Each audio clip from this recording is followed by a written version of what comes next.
준비하는 동안.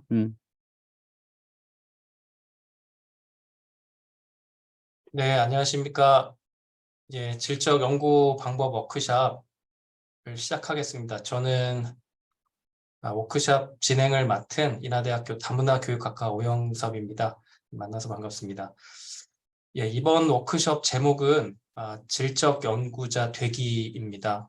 주제가 말해주듯이 질적 연구를 하는 주체로서 연구자가 되는 것, 연구자의 됨됨이, 연구자의 그릇에 대해서 매우 중요하다는 것을 또 오늘 말해주고 있는데요. 1일차 워크샵에서는 김영순 교수님께서 질적연구자의 책무와 윤리, 2일차에서는 숭실대 유기영 교수님께서 사례연구, 그 다음에 3일차에는 전주교대 이동성 교수님께서 생애사 연구를 강의해 주실 예정이고, 4일차에는 이경재 박옥현 박사님이 질적 연구자로 성장한 이야기를 또 해주실 예정입니다. 오늘 이 워크숍에 처음 참석하시는 분들도 계셔서 오늘 첫 번째 강연을 해주시는 김영순 교수님에 대해서 소개를 드리도록 하겠습니다. 김영순 교수님께서는 인하대학교 사회교육과와 대학원 다문화교육학과에 재직하고 계시고 다문화융합연구소 소장님, 또 BK21 글로컬 다문화교육연구단 단장직을 수행하고 계십니다.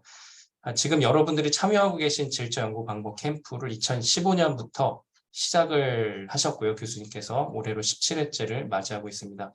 김영순 교수님께서는 한국에서 질적연구 분야에서 빼놓을 수 없는 중요한 연구와 프로젝트를 많이 수행을 하셨고 수많은 질적연구자들을 배출하셨습니다.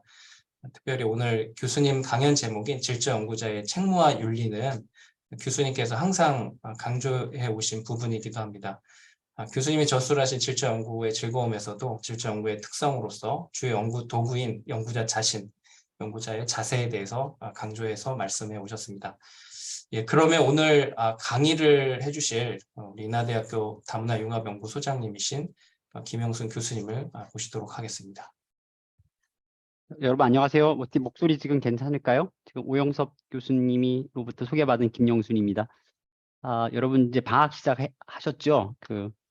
우리 연구자에게 방학이란 어떤 의미가 있을까요? 저도 이제 사실 지금 저희가 안식학기거든요. 한 학기 동안. 근데 이제 저에게는 안식학기가 끝나고 9월부터 이제 학교로 복귀해서 또 연구를 하게 되는데 제가 그 질적연구 캠프를 이번 그 가을 캠프를 기획하면서 어떤 말씀을 전해야 될까 되게 고민을 많이 했어요.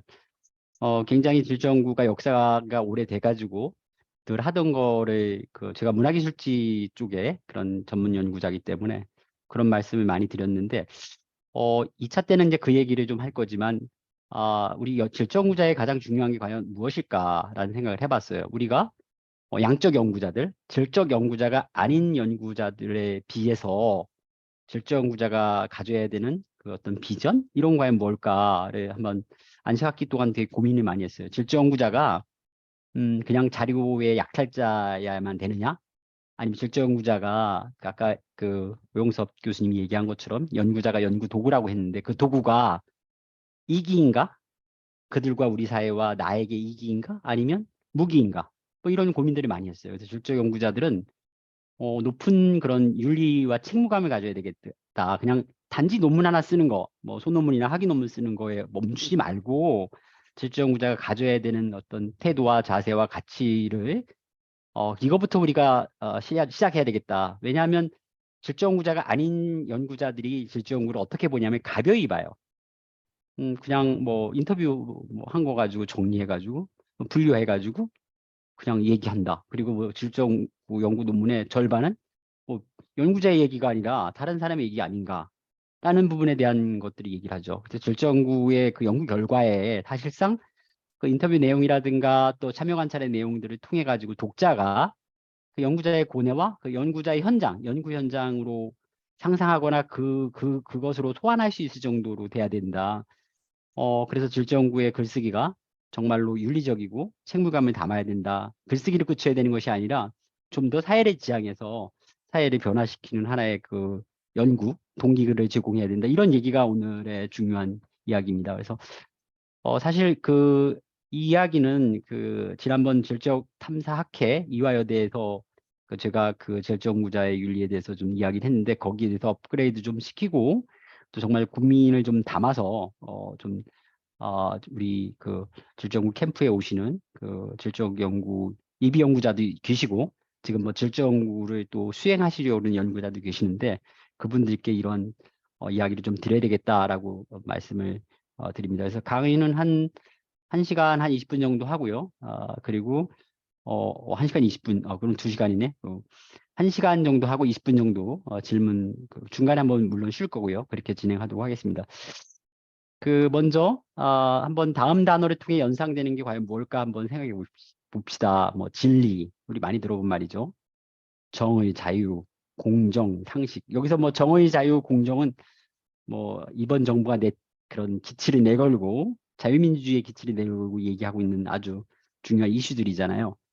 그리고 뭐 진리, 뭐 상식, 학문 이런 거하고 한번 여러분 한번 생각해 봅시다. 무엇이 떠오를까요? 여기서 한번 우리 김도경 그 선생님은 뭐가 떠오릅니까?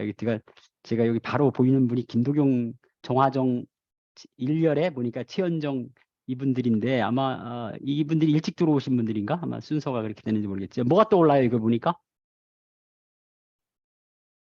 목소리 좀 네, 켜주실래요? 선생님. 음.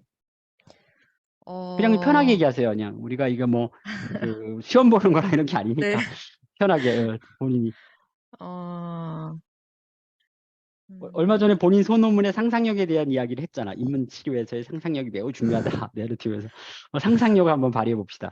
아, 네. 어, 어, 갑자기 질문을 받아가지고 뭔가 뭐 되게 어, 하나로 좁혀지지 않고 이렇게 좀 폭넓은 관점인 것 같아서, 음. 네. 공통점이 뭐 같아요? 음,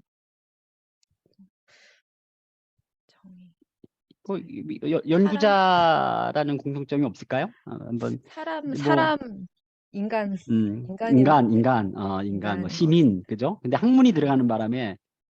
들어가는 바람에 이제 연구자나 학자, 뭐 지식인 이것까지 얘기할 수 있을 것 같아요. 학문이 들어가는 바람에. 왜냐면 앞에 거 뭐 진리, 정의, 자유, 뭐 상식, 공정 이런 건 시민에 대한 윤리적 가치들에 대한 그 핵심 키워드고 학문이 들어가다 보니까 그 연구자에게 해당되는 거다. 그러니까 뭐 진리는 뭐 당연히 연구자나 종교가가 가져야 되는 하나의 가치게 되겠죠. 뭐 공정정의 자유는 뭐 시민들이라든가 정치인이라든가 이런 사람들이 가져야 되는 얘기들이고 상식은 정말로 상식적인 시민에 대한 이야기고 학문이 들어가면서 아마 연구자들에게 해당되는 그런 가치들을 제가 이렇게 한번 생각나는 대로 적어봤어요. 왜 이제 제가 이 얘기를 하냐면 결국에 우리가 민주주의 체제하에서 우리가 연구를 한다는 것, 그리고 질적 연구는 사회과학의 한 큰 분파예요. 우리가 사회과학이라고 여러분들 좀 이해를 해야 될 거 중에 하나는 자기 논문에 3장, 그게 뭐 질적 연구든 아니야 소논문이든 학위 논문이든 연구 방법이 3장에 들어가요. 대부분 3장, 3 연구 방법 또는 뭐 장의 순서는 관계없이 연구 방법이라고 명시하는 경우, 연구 방법을 단독 장으로 명시하는 경우, 단독 챕터로 정의하는 경우는 이게 사회과학이거든요. 인문과학에는 연구 방법을 별도로 두지 않아요. 그죠? 자연과학 같은 경우는 당연히 연구 방법이 있죠. 근데 사회과학의 연구 방법을 질적 연구, 양적 연구로 나누는 전통은 그 사회과학 하는 사람들에게 해당되는 겁니다. 질적 연구는 사회과학의 한 분파다라고 봤을 때 여러분들은 이제 사회과학자인 셈이죠. 그래서 사회과학이라는 것은 그 사회가 의미하는 것처럼 개인이 하나의 성찰, 개인의 성찰은 그 인문학이라고 얘기할 수 있죠. 근데 그 사회과학 같은 경우는 개인과 개인 간이 이루어지는 관계를 연구하는, 탐구하는 학문이에요. 그 중에 질적 연구는 그 질적 방법들, 가장 핵심적으로 우리가 거론되는 것들 중에 하나가 참여 관찰과 심층 인터뷰죠. 그 두 축을 중심으로 이제 이루어지는 그 연구 방법을 우리가 질적 연구라고 합니다. 그래서 이 질적 연구자들에게 이제 사회과학이면서 질적 연구자가 되는 거죠. 이분들에게 우리가 가져야 되는 이 가치들, 그리고 아까 이제 이 진리는 후반부에 제가 진리 얘기를 할 겁니다. 그럼 진리가 우리를 자유케 할까? 진리가 자유케 하는 것이 아니라 진리 탐구가 자유케 한다는 얘기를 좀 말씀을 드릴 거고요. 뭐 정의라든가 자유라든가 공정 이런 부분들이 다 진리가 너희를 자유케 할 때 그 자유에 대한 개념들, 그 자유라는 개념은 또 해방이라는 개념하고 같아요. 그래서 해방이라는 개념이나 자유라는 개념은 인간됨, 본래의 인간성 회복, 인간됨을 의미한다는 거죠. 이제 이런 내용들을 좀 우리가 키워드를 제시하면서 이제 윤리하고 연결하려고 이제 여러분들에게 제시를 해봤고요. 다음 단어의 차이들 한번 여러분이 한번 생각해 봅시다. 목적과 목표, 전략과 전술. 여기 우리 박옥현 박사님, 우리 이번에 사례 발표하시는 박옥현 박사님 들어와 계시네요. 박 박사님 이거 목적과 목표, 뭐 전략과 전술, 비전과 책임과 윤리 이런 부분을 본인 생각에는 어떻게 나누어 볼 수 있을까요? 음, 목적과 목표, 전략과 전술까지는 어느 정도 개념이 좀 잡히면서, 예, 그랬는데, 교수님 말 넘기셔서, 예, 내가 이루려고 하는 어떤 목적이 있고, 그것을, 완성하기 위해서 작은 목표들을 세우면서 도전해 가는 과정이고, 전략이라는 것도 내가 이루려는 뭔가가 있고, 거기에 큰 전략이 있고, 그것을 해결하는 과정으로서 전술이 있지 않나. 그렇게 생각이 되었습니다. 비전과 가치는 어려워요, 얘기하기가. 비전. 예. 비전과 그 가치요? 선생님의 저는 연구자로서 실은 연구자로서 선생님의 비전은 뭐예요? 이렇게 물어봤을 때 어떻게 답변해요, 선생님은? 저는 이렇게 조금 우리 연구소랑 조금은 다른데요. 제가 박사과정을 나이 들어서 여기에 온 이유는, 저는 귀한 자손이거든요. 그래서 저희 할아버지들이 저에게 베풀어 주신 만큼 저도 자손들에게 베풀어 줘야 된다고 생각을 해요. 그래서 총기가 사라지기 전에, 더 늙기 전에 제가 그 임무를 완수하는 것이 저는 자손된 도리라고 생각했고, 그게 이제 저희 사명이라고 생각해서 그래서 더 열심히 했었는데, 그게 저희 비전이고, 이제 교수님 매번 말씀하시잖아요. 100년 후에 우리가 이런 사람이 있었다는 걸 기억하게 하자. 그럴 거 아니냐. 그렇게 말씀하시는 것처럼 저도 그런 귀한 조상이 되고 싶습니다. 그래서 저랑, 예. 예, 네, 말씀하세요. 네네. 저랑 같은 가치를 추구하는 분들을 연구 참여자로 만났다는 게 정말 행운이었다. 제가 실은 교수님께서 여기 해봐라 그래서 그냥 했는데 정말 놀랐어요. 마지막 결론은 그 선생님들이 그렇게 하신 것을 제가 보니까 제가 추구하는 가치와 거의 일치하는 그런 가치를 추구하시면서 살고 계셨어요. 그래서 이번에 사례 발표하면서 이제 저도 놀라고 그랬던 이야기를 전해드리려고 합니다. 정체성을, 그렇죠. 실제 연구자가 정체성을 확인을 그 연구 참여자를 통해서 하는 거고, 결국에는 연구 현장에 제가 이제 다음번 2차 때 8월 달에 얘기하고자 하는 게 뭐냐면 연구 현장의 타자되기거든요. 실제 연구자는 주인공이 아니라 끊임없는 타자되기에 대한 연습인 거고, 결국에 주인공은 그들이라는 거, 연구 참여자들이라는 얘기, 그것이 실제 연구자가 가져야 되는 윤리적인 측면이라는 걸 아마 8월 달에 얘기를 할 건데, 이거 아주 어렵지 않습니다. 여러분이 한 편의 논문을 쓴다고 생각하면 연구 목적 나와 있죠. 근데 연구 목표는 여러분이 거기다가 설정을 안 해요. 연구 목적이 뭐다. 본 연구의 목적은 뭐다. 그리고 그 목적을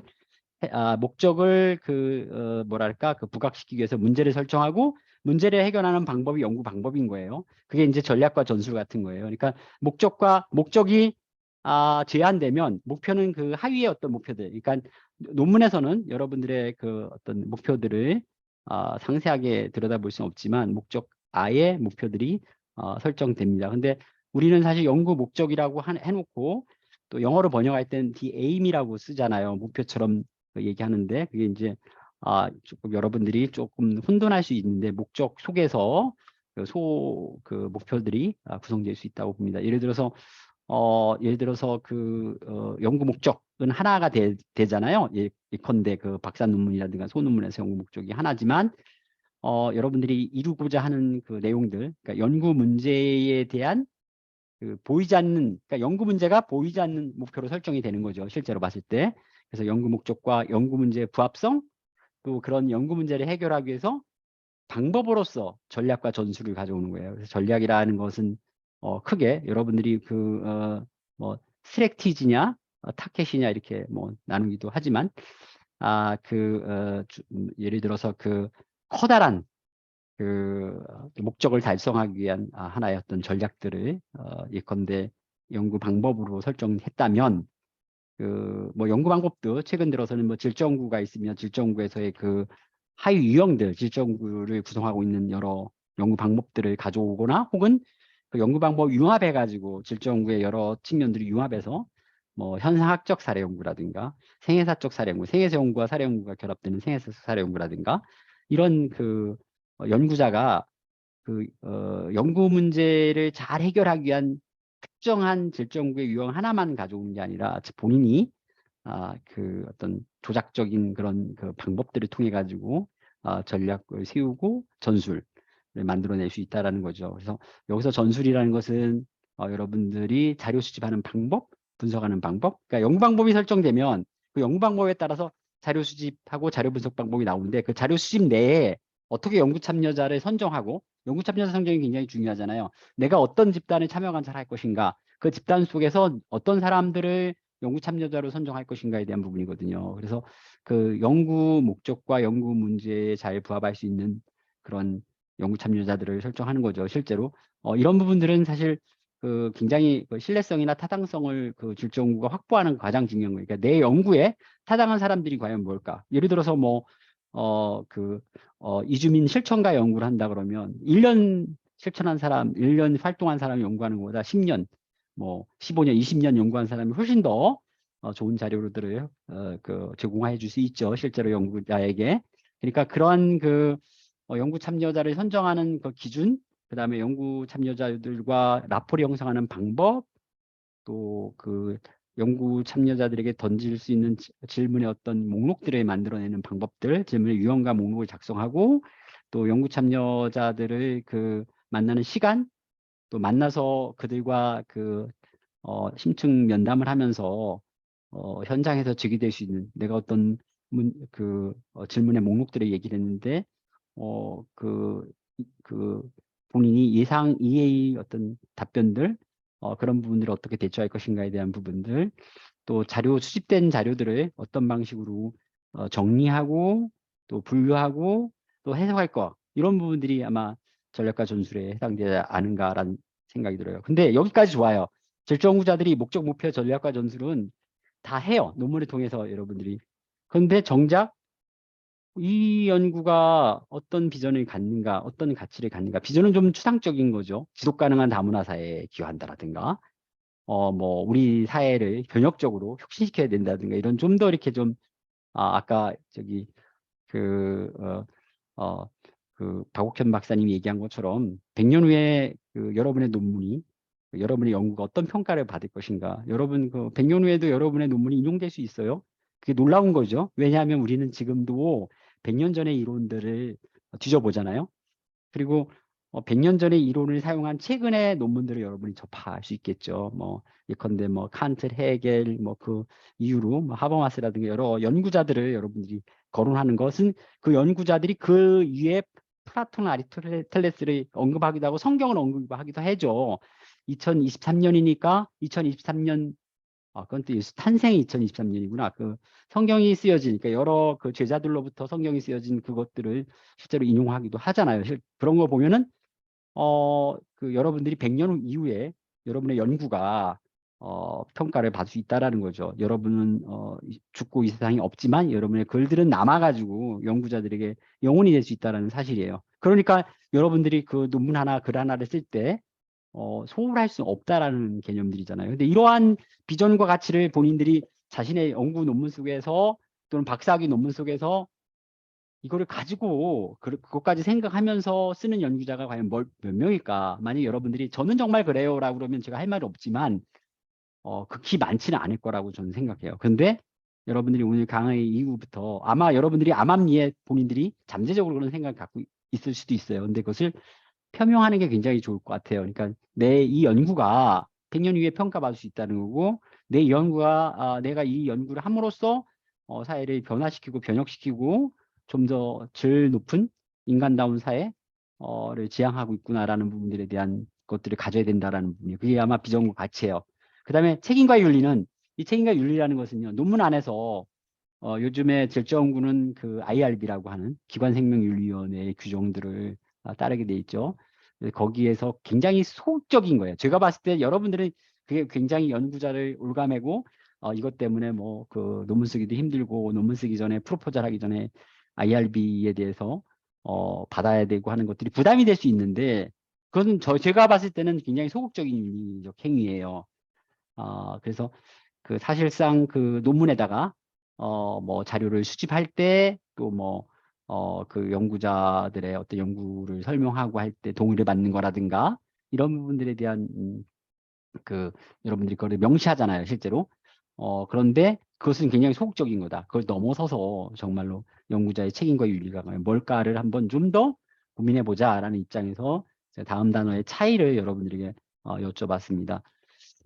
자, 그럼 우리 한번 답해봐요. 여러분 스스로가 한번 뭐 어디다 적어도 좋고 생각해봐도 좋습니다. 왜, 무엇 때문에 여러분 연구, 학문 수행을 하는가? 여러분들이 학문하는 과의 이유가 뭘까? 빵 때문에? 아니면 여러분의 명예 때문에? 한번 생각해요. 뭐 때문에 내가 학문 수행을 하고 있고 이 자리에 여러분들이 결정 연구를 하는 이 자리에 좀 더 여러분들 한 발짝 먼저 간 연구자로부터 내가 이 강의를 듣는가에 대한 부분들 한번 생각해 볼 필요가 있어요. 그리고 왜 우리가 학문하는 거를 수행이라고 말할까라는 부분에 대해서 여러분들이 한번 곰곰이 이게 해결돼야 이 질문에 대한 답이 해결돼야 윤리와 책무에 대해서 여러분들이 생각해 볼 수 있거든요. 그리고 또 왜 하필이면 무엇 때문에 질적 연구를 하는가?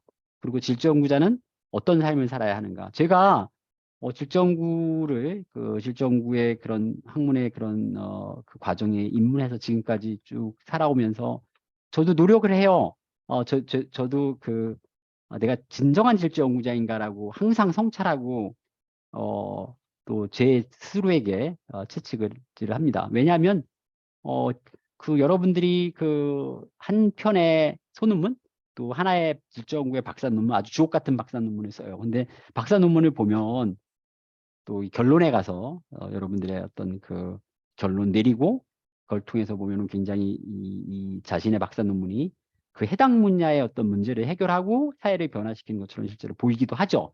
그런데 정작 그 연구자는 그 현장에 과연 있는가라는 부분이에요.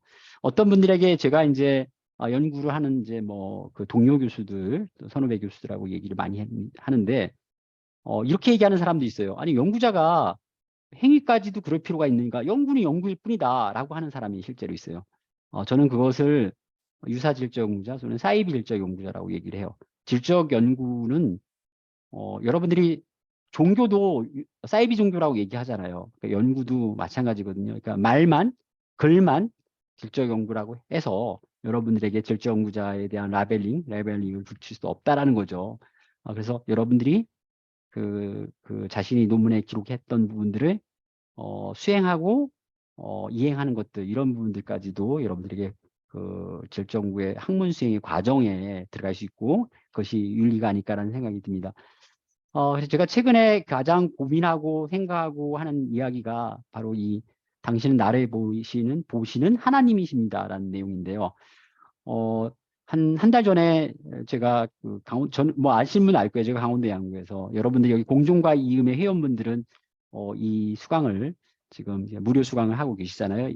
그 앞에 1회, 2회째는 50%를 하는데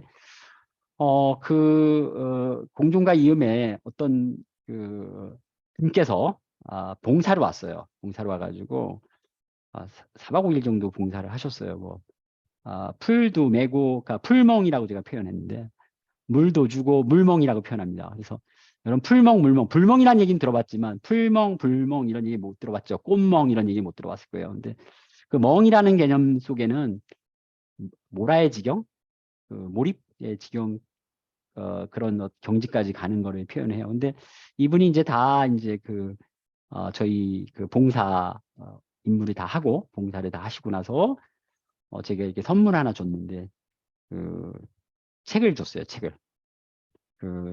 제가 뭐 여러분이 잘 아시다시피 연구자들에게는 책을 주는 게 가장 큰 선물이잖아요. 근데 이 부담은 좀 돼요. 그러니까 책을 읽어야 되는 거. 그리고 그분께서 이제 목회자이기 때문에 당연히 이제 성경에 관련된 책이잖아요. 근데 그 책의 서문이 어떤 내용이냐면 당신은 나를 보시는 하나님이십니다라는 내용이 있는 거예요.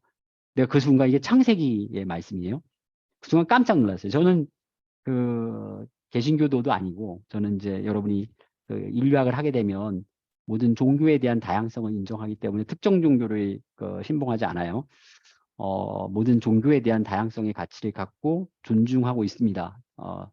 다양한 여러 종교들에 대해서 제가 어떤 그 소속 종교를 갖고 있지는 않습니다. 근데 제가 늘 생각했던 그 타자에 대한 개념들을 이거 한마디로 정의하고 있는 거예요.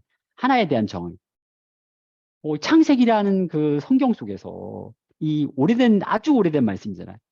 아까도 제가 그 2023년 예수 사후 2023년이 되는 건가요? 탄생인가요? 성탄절이니까 탄생이구나.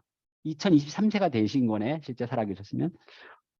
근데 2023년 적어도 뭐 그 2000년 이전에 그런 이야기들이 그 시대를 거슬러서 지금 현재 우리에게 이런 말씀 주잖아요. 근데 서양 철학에서 여러분이 잘 알다시피 그 현상학자들이 그 지향성에 대한 걸 가지고 얘기를 해요. 그러니까 그 전에 주체가 사유하고 주체가 세계에 대해서 물음을 던지고 이성에 대한 어떤 합리성이나 판단 이런 부분들이 얘기를 했다면 그 무엇을 지향한다라는 개념을 이제 최초로 갖고 온 게 현상학 에드먼트 후설이죠. 후설 이후로부터 이제 이 타자성에 대한 개념들이 쭉 맥락을 이루고 왔어요. 그러니까 우리가 다문화 교육에서도 또 교육학에서도 이 타자성, 타자지향성은 굉장히 중요한 그런 핵심적인 이슈를 던지죠. 가치를 던지는 거야. 저는 그래서 이전에 제가 이렇게 타자성에 대한 강의를 할 때 주로 다 이제 뭐 다른 연구자들의 후설, 하이데거, 사르트르 뭐 그런 사람들에 대한 이야기들을 좀 많이 전했는데 이렇게 좋은 말씀이 있는지 몰랐어요. 성경 속에 당신은 나를 보시는 하나님이십니다. 이 말이 딱 제 가슴에 쿵쿠툼처럼 바르트가 의미하는 쿵쿠툼처럼 제 마음에 박히는 거예요. 그러니까 여러분들이 이 당신을 거꾸로 환원해 보면 나이 또는 여러분이 질적 연구자이기 때문에 연구 현장에서 만나는 연구 참여자들 그 사람들이 나를 살펴보는 하나님이다 하는 거지. 내가 타자가 되고 있다라는 거죠. 거꾸로 봤을 때.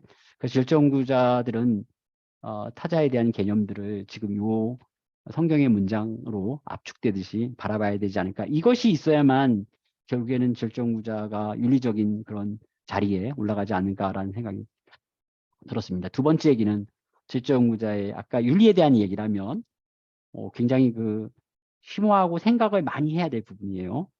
당신은 나를 보시는 하나님이라는 것. 자, 그렇다면 철학자들은 세계를 다양하게 해석해 왔을 뿐이지 그 세상을 변화시키는 것이 중요하다. 이 말은 여러분이 잘 아는 칼막스죠. 여러분들께서 아마 그 베를린에 있는 훔볼트 대학에 가보시면 많이 배낭여행 가잖아요, 유럽으로. 또는 베를린은 뭐 통일의 상징이고 통일의 공간적 아이콘이기 때문에 통일 연구자들도 그렇고 또 문화연구하는 베를린이 유럽에서의 그 컬처 센터, 쿨투아 챈트룸이라고 이제 독일어로 얘기하고 있는데 그렇게 됐죠. 뭐 음악, 미술 그런 어떤 문학 철학을 망라해가지고 파리, 런던, 로마보다도 더 좋은 그런 제도라든가 분위기들을 만들어내고 있어요. 최근 들어서는. 근데 훔볼트 대학이 이 100번 버스, 시내버스를 타면 100번 버스를 타게 되면 이 훔볼트 대학 정문에 내리고 정문에서 현관까지는 뭐 한 2, 3분도 안 걸려요. 아주 짧아요. 근데 본관이에요. 본관의 그 계단에, 본관에서 1층에서 2층 올라가는 계단, 본관에 딱 들어가면, 문을 딱 열고 들어가면 이 말이 나와요. 이것은 어떤 의미인가? 그러니까, 우리가 질적연구자들은 해석만 하잖아요, 실제로. 그죠? 그 질적연구에서 핵심은 인터프리테이션이다, 해석이라고 얘기를 해요. 근데, 이 큰 의미를 던지고 있는 거예요, 막스 얘기가. 해석하는 걸로만, 그냥, 그래서 해석이라는 게 그래만 나오는 거죠. 근데 세상을 변화시키는 것이 중요하다. 이게 만약에 프락시스, 그러니까 실천에 대한 개념을 넣는 거라는 거죠. 그래서 질적연구자가 제가 앞에서도 얘기한 것처럼 연구로서만 끝나는 것이 아니라 그런 연구에서의 내용들 또는 질적 연구자가 연구의 내용과 가능하면 일치하는 거죠. 학행 일치, 언행 일치가 되는 거죠. 논문과 행동, 논행 일치가 되는 거죠. 일치까지 아니더라도 유사한 정도가 돼야 되는 거예요. 그래서 세상을 변화시키는 도구가 돼야 된다라는 이야기를 하고 싶어요. 그래서 아까는 앞에 이야기가 윤리적인 부분이라면 이 책무에 대한 부분들을 좀 제가 말씀을 드렸어요. 자, 그러면 이제 우리가 본질적으로 한번 이제 강의를 본격적으로 좀 들어가 볼게요. 우리는 과연 사회과학자인가? 아까 제가 사회과학이라는 얘기를 했었잖아요. 질적 연구를 공부하신 여러분들, 앞으로 질적 연구를 통해 가지고 박사 논문을 쓰고 소논문을 쓰고 현재 질적 연구로 연구하시는 분들, 지금 여기에는 뭐 대학원생들 또는 중견 연구자분들도 와 계시고요. 또 대학에서 그 연구를 하시는 연구 교수님들이라든가 교수님들도 여기 들어오셔서 함께 공부하고 계시는데요. 우리 모두 다 질적 연구를 공부하고 질적 연구로서 연구를 수행한다면 여러분들은 사회과학자인 거예요. 아, 나는 인문학자야 라고 하는데 그 연구 방법을 질적 연구 방법을 사용한다 그러면 그런 사회과학의 범주에 들어가는 거죠. 그 사회과학에서의 핵심은 경험이라는 부분이죠. 체험인 경험. 그래, 경험했는가? 사실 경험하지 않는 이상 우리가 질적 연구자들이 현장을 나가잖아요. 현장에 나가서 연구 참여자를 통해서 사실상 연구 참여자가 접한 세상을 간접적으로 경험을 하는 거예요. 직접적 경험을 하기는 좋은데 사실 문화기술지 같은 경우는 직접 경험을 강조하죠. 그 집단이나 무리 속에 들어가서 일정한 기간 동안 라포를 형성하고 그들과 함께 생활하면서 비형식적 인포멀한 인터뷰라든가 참여 관찰을 통해 가지고 만들고 그다음에 좀 더 깊이 포멀한 인터뷰를 한다든가 심층 인터뷰를 진행하는 그런 방법식으로 연구를 문학예술지를 하고 있습니다. 근데 경험해야지 말할 수 있죠. 그다음에 해석할 수 있다는 거죠. 기술하고 해석할 수 있는 거죠. 그래서 경험의 본질을 경험했는가라는 이 말로 경험의 본질을 대변하고 그러나 경험과 해석만으로는 질적연구자가 될 수 없다라고 제가 얘기해요. 앞에 막스의 얘기를 한번 여러분들이 다시 소환해서 생각해 본다면 그렇다고 해가지고 질적연구를 하는 모든 이들이 과연 사회과학자인가? 라고 다시 얘기하고 싶어요. 왜냐하면 사회과학이라는 것은 사회문화 현상을 연구하는 거죠. 인간의 내면을 연구하는 사회과학은 뭐 심리학이라고 볼 수가 있고 또 인간과 인간 간의 관계를 연구하는 게 사회학인데 사회과학의 전형적인 학문은 타이폴로지는 사회학이잖아요. 근데 이런 사회과학의 학문이라는 과학이라는 단어가 과연 붙는가 라는 얘기를 하면서 그 사회과학을 유독 강조한 이유가 사회과학자의 책무를 제가 한번 소환해 보기 위해서 얘기를 했습니다. 그래서 여러분 한번 과학이라는 걸 사회과학, 인문과학에도 과학이 사이언스가 붙어요. 근데 협의에 의미한 사이언스는 정말 말 그대로 과학인 거야. 물화생지, 물화생지라고 그러죠. 물리화학, 생물, 지구과학. 이게 이제 전형적으로 물화생지 네 개의 학문 분과는 이과 또는 과학이라고 하는 부분이에요. 자, 그래서 이 과학이라는 걸 붙는 순간 어떤 내용을 얘기하냐면 보편적 진리나 법칙을 발견하는 거예요. 자연과학에서의 법칙은 발견하기가 좀 유리해요. 보편적 진리도 찾아내기가 어렵진 않습니다. 자, 왜냐하면 그 자연상이나 사회문화현상 모두가 공통적으로 법칙을 발견하는데 이게 이제 세 가지로 세 가지로 이제 사실 두 가지가 중요하고 체계적인 지식은 이제 하나로 정리한 건데 첫 번째는 체계적으로 관찰해야 돼. 그 관찰 결과를 바탕으로 보편적인 법칙 원리를 발견하고 발전시키는 행위. 요거의 논문인 거예요. 체계적으로 관찰하는 방법을 기술한 것이 바로 연구 방법, 3장의 연구 방법인 거야. 소논문이나 학위 논문에 체계적으로 관찰하는 방법을 기술한 거죠. 그 관찰을 바탕으로 해서 보편적 법칙 원리를 발견한 연구 결과, 그 다음에 나중에 결론 및 논의. 결론 및 논의 되게 중요해요.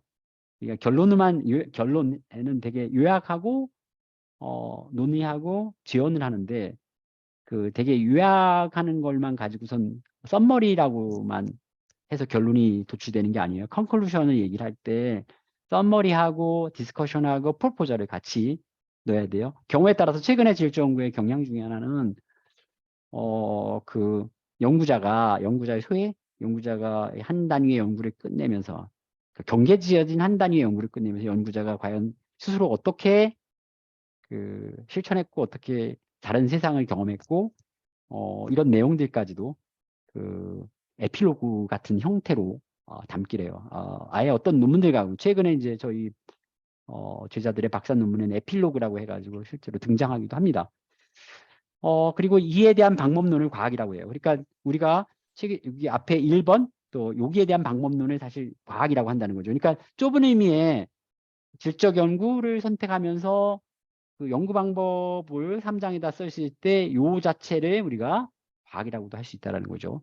근데 이러한 결과로 이루어진 체계적인 지식들 이걸 통틀어 가지고 우리가 과학, 학문이라고 얘기합니다. 그래서 우리가 학문을 얘기할 때, 과학을 얘기할 때 하나는 뭐냐면 시스템, 여기서 얘기한 체계적인 지식이에요. 예컨대 여러분들이 교육학 박사, 뭐 사회학 박사, 뭐 또 뭐가 있을까요? 예컨대 경영학 박사 뭐 이런 그 박사 앞에 타이틀을 앞에 붙이잖아요. 이건 체계적인 지식을 본인이 한 단위의 지식들을 다 섭렵하고 뛰어넘었을 때 박사 준다. 그러니까 그 한 단위의 그런 체계적인 지식의 총합들 이런 것들을 이제 체계로서의 학문이라 그래요.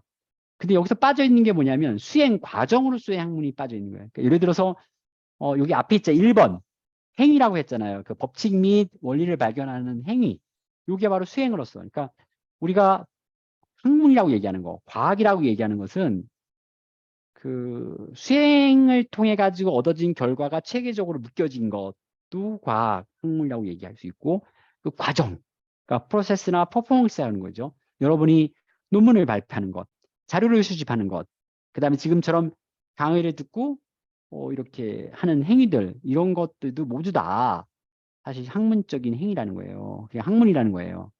그래서 수행이라는 개념이 여기서 나오는 거죠. 그러니까 여러분들이 그냥 한 단위의 논문이 딱 나오면 그것을 여러분의 연구 결과로만 보는 게 아니라 그 과정들 여러분이 어떻게 자료 수집하고 어떻게 윤리적 행위를 통해 가지고 연구 참여자들과 공감하고 이런 부분들까지 다 포함한다는 거죠. 그래서 그것들이 다 우리가 과학 또는 학문이라고 얘기하고 있어요. 그래서 이제 사회과학은 그런 이제 크게 뭐 그 과학 속에서 자연과학, 사회과학을 나눌 때 여러분이 너무 잘 알 거예요. 그러니까 자연과학, 인문과학, 사회과학으로 연구 대상에 따라서 구별이 되는데 모두 여기에는 나름대로의 과학적인 방법론들을 사용하고 있다는 거예요. 그런데 사회과학의 경우 인간이 이루어놓은 뭐 단체, 뭐 구성 모든 것들과 뭐 사회 등도 과학적 방법론을 활용해서 연구할 수 있는 거고 사실 질적연구는 여러분이 잘 알다시피 인간 주체들 또 그 주체와 주체들 그러니까 정확하게 질적연구 용어로 쓰는 이제 행위자라고 표현하는데 액터라고 하죠. 그러니까 행위자와 행위자 간의 상호작용들, 인터랙션들, 그 다음에 장소나 공간에 대한 문제들. 그러니까 행위자 간의 그런 상호작용, 그 다음에 장소나 공간 이런 것들이 다 포괄해가지고 우리가 연구를 하는데 그 연구하는 방법 자체를 전체적으로 우리가 사회과학이라고 한다. 그래서 사회과학은 사회문화 현상을 가능한 한 가치 중립적인 관점에서 분석하고 인간이나 그들의 의도적 행위를 대상으로 하는데 해석 같은 경우에는 가치 중립을 통해 가지고 자료를 수집하지만 해석에서는 연구자의 주관성이라고 하시는 게 들어가는데 그게 주관성이라는 용어가 잘못된 거예요. 상호 주관성이 들어가야 되는 게 정확하게 맞거든요. 그 상호 주관성이라는 개념은 연구자가 그 이론적인 논의나 이론적인 배경에 되게 2장에 물론 질적 연구의 그런 전형, 그러니까 소프트한 질적 연구들은 이론적인 논의나 이론적 배경이 좀 없을 수도 있어요. 바로 서론 나오고 연구 방법이 나오는 경우도 실제로 있어요. 그리고 서론 나오고 그런 문헌 분석 나오고 연구 방법이 나오기도 합니다. 그러니까 그 문헌 분석으로 이론적인 논의를 한 거죠, 실제로. 그리고 이게 이제 약간의 북미 스타일의 질적 연구들 같은 경우는 이론적 논의, 그러니까 여기서 이론적 논의라는 것은 철학적인 패러다임이라든가 프레임, 또 연구자가 사실 나의 주관을 배제하면 상호 주관성. 그러니까 이미 다른 연구자들, 선행 연구자들이라고 하는 것들은 문헌을 통해서 또는 어떤 철학적 개념을 통해서 등장하죠. 그러니까 이렇게 보면 좋을 것 같아요. 그러니까 이론적 논의를 할 때 여기 이론적 논의 안에 이 연구의 가치관, 이 연구의 패러다임이 뭔가를 그 안에서 얘기를 하고 있는 거거든요. 그래서 내가 어느 관점에서 어느 포지션에서 이 연구를 하고 있는가가 드러나는 거죠. 그러니까 어떤 사건, 사회문화 현상을 연구하고자 할 때 심층 인터뷰를 하고 또 인터뷰 질문지를 만들고 할 때 관점들을 세팅할 필요가 있거든요. 그게 이제 사실 그 이론서를 보면 패러다임 세팅이라고 얘기해요. 또는 시오리티컬 렌즈, 이론적 렌즈라 그래요. 요게 확정이 매우 중요한데 그 이론적 논의를 통해서 이 연구자가 어떤 이론적인 그 관점들을 가지고 있는가를 이해하는 거죠. 그게 이해가 돼야 되거든요. 그걸 가지고 일관성 있게. 그래야지 해석을 할 때 그 해석의 일관성, 해석의 가치들이 보장되게 돼 있어요. 근데 아까 얘기한 북미 스타일에서의 연구 논문에서는 질적 연구에서는 그것을 선행 연구 분석에서 많이 얘기를 하고 있어요. 근데 저 유럽에서는 철학적인 그런 사조나 개념들 를 논의를 통해 가지고 만들어내요. 근데 그거를 진행할 때 특정한 연구자들의 뭐 그래서 부제를 달죠. 뭐 하버마스의 의사통 합리성을 중심으로 한다든가 뭐 이렇게 좀 그 연구의 그 한정적인 이론적 논의를 하기도 하고요. 또는 그 개념 하나의 개념을 뭐 타자성 개념들을 쭉 리뷰해 가지고 연구자가 대조를 통해 가지고 뭔가 연구자 스스로가 논의해 가지고 패러다임을 세팅하기도 합니다. 그건 이제 여러분들이 슈퍼바이저하고 지도교수하고 잘 의논해 가지고 할 수 있는 문제들이죠. 근데 그게 굉장히 좀 중요해요. 그게 이제 사실 가치 중립적인 관점. 우리가 가치 중립적 관점에 가치를 얘기를 해야 되잖아요. 그게 가치 중립적인 관점을 만드는 거예요, 실제로. 만약에 그렇지 않고서 그게 없을 때면 오히려 가치 지향적이 돼버리는 거죠. 그래서 그들의 의도적 행위를 대상으로 한다는 거예요. 자연과학자와 달리 사회과학자들은 뭐 언어와 같은 상징 체계의 일정한 법칙에 따라서 소통하고 뭐 상호작용하는 것들도 사실 배워야 돼요. 그러니까 그래서 질적연구자들은 그 수련하는 과정들, 뭐 석사 과정 때부터 시작해서 박사 3차, 4차까지 이런 일련의 수련의 과정들, 예를 들어서 선배 연구자들 또는 지도교수의 연구 그룹에서 지속적으로 이런 방법론, 그러니까 언어를 사용하는 것, 여기 언어 사용이라는 건 넓은 의미에서 비언어적인 것까지 다 포함됩니다. 여기서 랭귀지라는 개념이에요. 그냥 하나의 표현이 아니라 구두적 표현이 아니라 스포큰 랭귀지가 아니라 그 난스포킹 랭귀지까지 다 포함해서 비언어적인 것까지 다 포함한 거예요. 그래서 이런 또 상징 체계를 어떻게 조절하느냐라는 부분들, 그다음에 라포 형성을 어떻게 하느냐, 뭐 자료를 어떻게 수집하고 분류하고 전사록 어떻게 쓰느냐 이런 부분들도 다 수련 과정을 통해서 할 수 있는 부분이죠. 그래서 이 질적 연구 캠프가 우리 마지막 날 항상 우리가 박사 논문 사례를 하는 이유 중에 하나가 대부분 이제 좋은 질적 연구자들이라고 하는 이제 우리가 그것을 뭐라고 표현합니까? 그 퀄리테이티브 리서치라고 하는 그 반열에 오른 그 연구실이나 사람들이 계세요. 질적으로는 그런 분들은 그런 분들께 질적 연구를 공부하시는 분들은 굉장히 럭키한 거죠. 실제로 봤을 때는 그렇지 않은데 자기 지도 교수님은 질적 연구 잘 모르시기도 하고 또는 양적 연구자이기도 할 거예요. 그래서 여러분들이 스스로가 탄압받는다 그러면 좀 요거 표현이 좀 잘못된 것 같은데 좀 항상 좀 지도 교수님으로부터 이렇게 좀 관심을 못 받을 수가 있죠. 대부분 다 연구자들이 목적 지향적인 부분들이 좀 있어요. 왜 그러냐면 자기가 잘하는 방법으로 연구를 하는 그 연구자에게 좀 관심이 더 갈 수밖에 없죠. 실제로 봤을 때는 이제 근데 연구자는 꼭 결정 연구를 행하고 싶어요. 그런 경우가 많이 있죠. 그렇다고 해서 안 할 수는 없죠. 그러니까 많은 양적 연구를 하시는 분들도 개방적인 분들은 질적 연구에 대해서 굉장히 포용력이 굉장히 강하시고 또 그거에 대한 관심, 지도는 어렵지만 관심을 많이 가지는 경우도 많이 있어요. 그런 경우도 굉장히 럭키한 경우죠. 그런 경우는 이제 어떻게 해요? 연구자가 스스로가 수련을 해야 되는 거죠. 이런 질적 연구 캠프라든가 또는 많은 논문들 또는 자기가 자충우돌 하면서 현장에서 시행착오를 거쳐서 본인이 이제 그런 뭐랄까 그런 수련 과정을 스스로가 해야 될 것 같은 생각이 듭니다. 다음 페이지로 안 넘어가고 있네요. 잠깐만요. 왜 이러지? 네, 네. 자, 제가 여러분이 갈등론하고 기능론에 대한 얘기는 사회과학에서 굉장히 중요한 이슈죠. 근데 질적 연구자, 제가 생각할 때, 아니 많은 질적 연구자들은 대부분 갈등론 관점에서 출발합니다. 그러니까 갈등론이란 개념은 어떤 사회문화 현상에 대해서 하나의 그런 사회문화 현상이 체계를 이룰 때 유기적인 어떤 기능으로서 보는 것이 아니라 그 현상의 자체를 갈등적 측면으로 보는 거예요. 저는 그게 바로 갈등으로 세계를 파악한다는 것. 이것이 저는 오히려 질적 연구의 하나의 첫 걸음이 아니겠는가.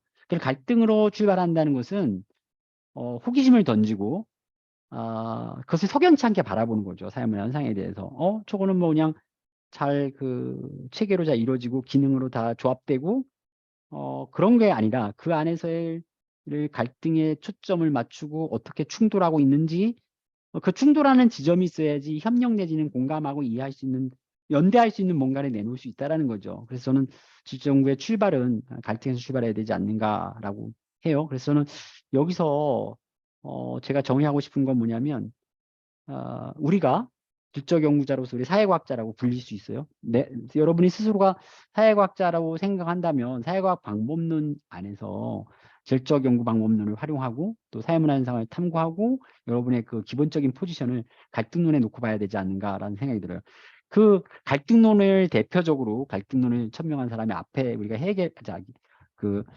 누구죠? 칼 마르크스를 언급을 했는데 그 갈등론의 대표적인 실제로 주자죠. 네.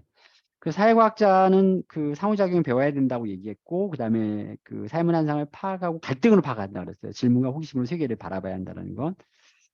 그래서 저는 이러한 그 언명을 여러분들이 얼마나 실천하고 있는지, 여기서 본인은 이렇게 하고 있는지, 이런 부분에서 자유로운 사람은 얼마나 될까? 연구자로서 우리는 스스로 사회과학의 개념을 제대로 실천하고 있는지를 한번 성찰해 본다.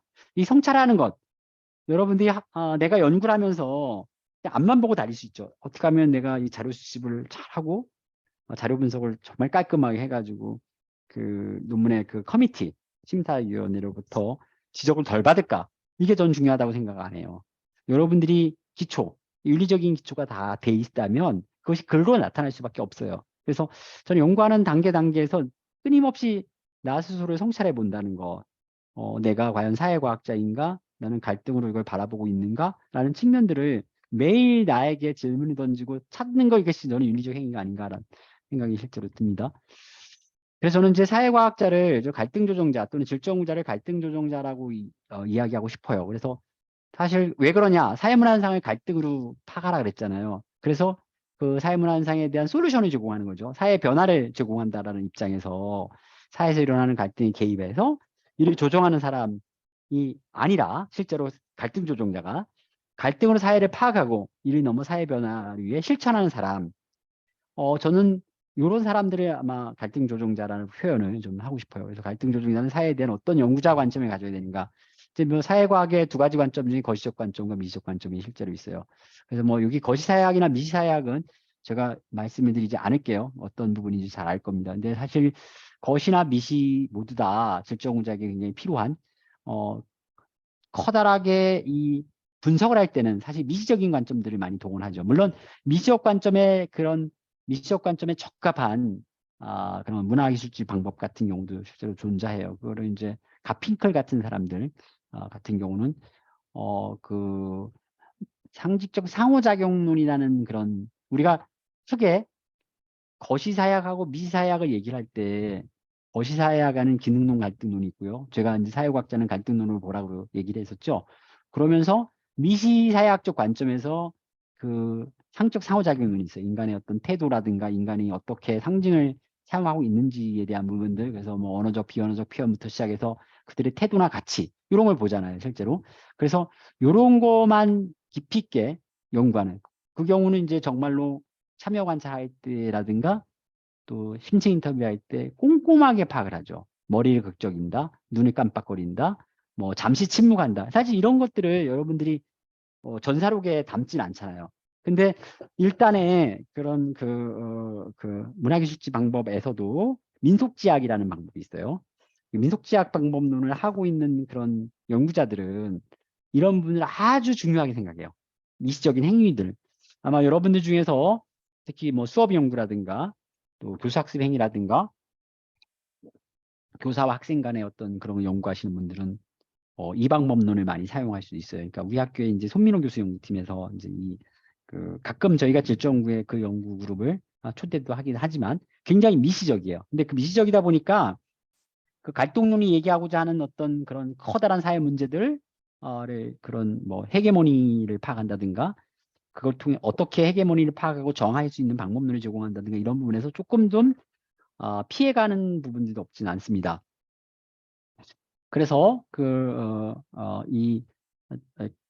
제가 여기서 제안하고 있는 건 거시적 입장에서 갈등주의 관점, 또 미시적 입장에서는 상식적 상호작용론 그런 입장을 가져야 되지 않을까라고 봅니다. 그래서 갈등론적 관점에 대해서는 제가 여기 정의했으니까 여러분들이 강의를 통해서 보고요. 그래서 갈등론은 갈등을 통해 사회가 역동적으로 발전한다는 시각을 가져야 된다는 거, 그리고 갈등 조정자로서 질적무자 되기에 토대가 된다는 것을 보고 싶어요.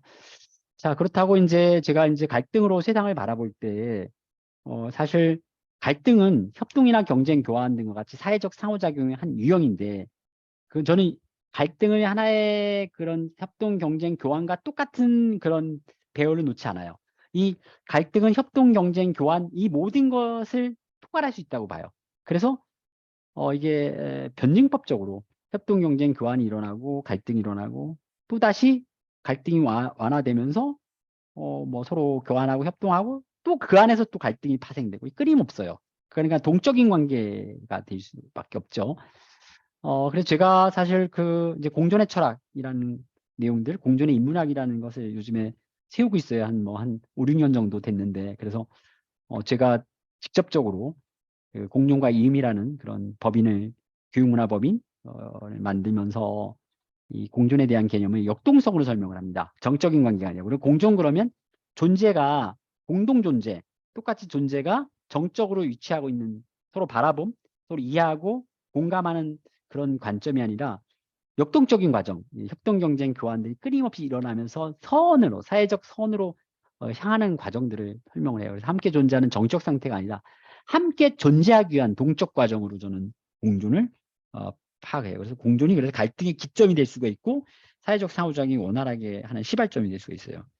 그래서 질적응고의 이제 특성은 그렇기 때문에 질적응고의 특성은 주변에서 중심을 지향하기도 합니다. 또 다시 주변이 되기도 하죠.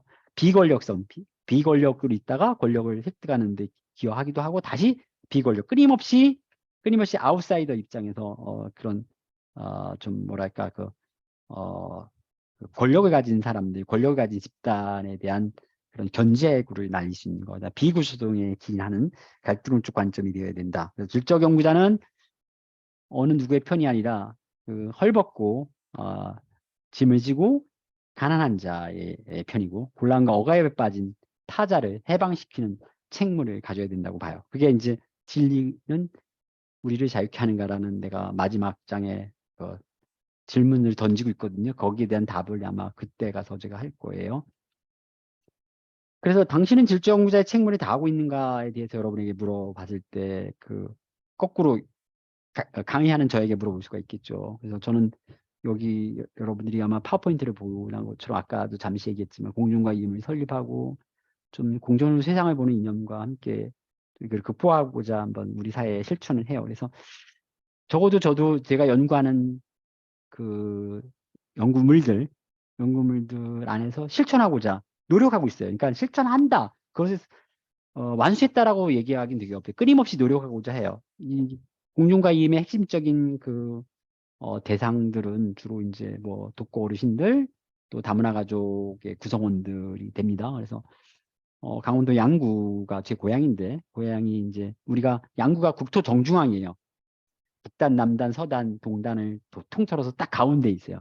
그래서 백곤마을이라고 하는데 여기서 저는 이제 그런 분들을 돕고 지원하는 일들을 해요. 그냥 뭐 이것은 뭐 제가 여러분들에게 그냥 피하라는 게 아니라 이건데 단적으로 하나만 얘기하면 제가 이렇게 여기서 농사 수행을 합니다. 학문 수행처럼 농사 수행을 해요. 그래서 학문과 농사에 대한 안식년 하면서 더 깊이 있게 농사를 짓기 시작하고 있어요. 제가 이렇게 관장하는 그런 그러니까 밭들이 되게 많아요. 노는 이제 뭐 다른 분들이 하지만 밭은 직접 하는데 멀칭 비닐이라는 게 있어요. 그러니까 여러분들이 시골 가다 보면 작물에다가 비닐이 쫙 깔죠. 비닐이 왜 깝니까? 까는 이유 중에 하나가 뭐냐면 풀이 나지 말라고. 노동력을 줄이려고 풀을 깔아요. 그럼 그러니까 비닐이 깔아요. 비닐이 깔면 풀이 안 나잖아요. 그러니까 작물만 크고 작물만 여기에 구멍 뚫려서 올라오게 하고 나머지 땅에다가 비닐을 까는 거예요. 근데 비닐은 친자연적이지도 안 하죠. 그래서 저는 비닐 깔지 않아요. 풀이 나게 합니다. 사람들이 지나가면서 웃죠. 농사 초보자라고. 비웃어요. 근데 저는 이제 이유가 있어요. 왜 이유가 있냐면은 이 양구에 있는 독거 어르신들이 있는데 그냥 우리가 그분들을 도와줄 수 있는 방법이 없어요. 예를 들어서 그냥 뭐 그분들에게 보조금을 지급한다. 이거 그분들 입장에서 받지도 않은 분들로 자존심이 있어서 안 하죠. 근데 멀칭비를 치지 않았으니까 풀들이 자라요. 풀들이 자랐을 때 독거 어르신들께 부역 사업을 하는 거죠. 그분들이 풀을 뽑게 하는 겁니다. 그러면 아침에 선선한 시간과 저녁 시간 이후에 풀을 뽑고 우리는 그분들에게 정당한 그런 대가를 지불하는. 그러기 위해서 그 멀칭비는 안 쳐요. 무슨 이해가 되시죠? 근데 이런 것들이 아마 내가 생각하는 작은 실천들. 물론 제가 실천하는 부분들에 대해서는 여러분들이 블로그에 그 공중과 이음을 딱 치면 그 네이버에 치면 저희 법인에서 행하고 있는 일들을 알 수 있습니다. 그리고 이 캠프도 마찬가지거든요. 그래서 학문 수행, 그러니까 질적 연구 수행을 하면서 많은 분들이 농사를 짓는 마음으로 저는 그 학문 수행을 했으면 좋겠다라고 생각을 실제로 하고 있습니다. 그래서 질적 연구스러운 일은 연구자의 학문 수행이 자기를 위함이 아니라 타자를 향하고, 여러분들 대부분 그럴 거예요. 박사 논문을 쓰고 박사를 받는다는 거, 연구자가 된다는 것은 나를 위함이라고 생각할 수 있어요. 근데 저는 뭐 나를 위하기도 하지만 에듀에레죠. 더불어서 타자를 향하고 사회를 향해야 된다고 생각을 해요. 실제로 이론을 넘어 실천의 현장에 있었던, 사실상 여러분들이 많은 질적 연구자 만나잖아요. 책에서 보잖아. 뭐 크레스웰도 만나고 여러분들이 만나는 누군지 모르겠지만 여러분들이 전형으로 두고 있는 질적 연구자들이 한번 보세요. 진정한 질적 연구자의 삶이 어떤가. 그 원조 연구자들은 다 타자성 실천의 생애들을 가지고 있어요.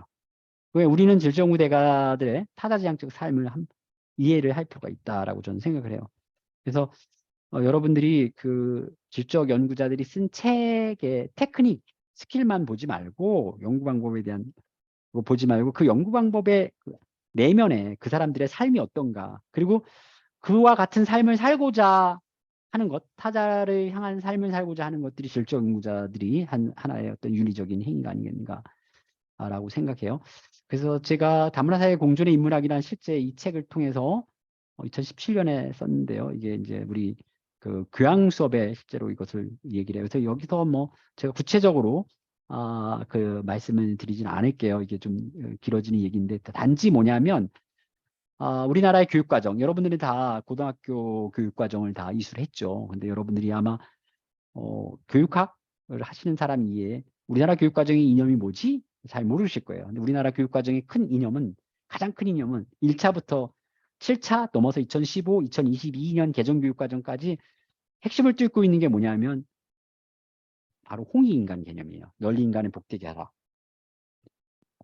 근데 이것이 어떤 측면에서는 공격도 받아요. 근데 이게 우리나라 교육에서의 가장 큰 그 개념입니다. 근데 이 홍익인간의 대꾸로 나오는 경천의 하늘을 공경하고 사람을 사랑하라. 이게 아까 우리가 얘기한 타자성에 대한 이야기들, 마치 나를 보시는 하나님, 나밖에 모든 사람들이 나를 보시는 하나님과 같은 그런 개념들로 하고 동격인 개념들을 우리가 볼 수가 있다라는 얘기를 하고 싶어요.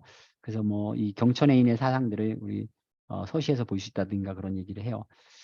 저는 이게 홍익인간의 개념들이 그 우리나라에서의 그런 그 건국 이념이기도 하지만 저는 그 타자성을 담고 있는, 아까 성경의 말씀처럼 굉장히 중요한 인간이 다른 인간과 공존의 관계를 맺는 최고의 필로소피가 아닌가라는 생각이 들어요. 그래서 우리나라 교육과정의 기본교육 철학으로서 제시되고 있고, 제가 독일에서 공부할 때 이 우리나라 교육과정을 발표를 했더니만 사람들이 되게 굉장히 놀라더라고요. 그렇게 심오한 교육과정으로 구성이 되어 있는가, 한국인의 교육이 얼마나 중요한가라고 생각을 해요. 근데 정말 이 교육과정에서 나오는 인재상이 있거든요.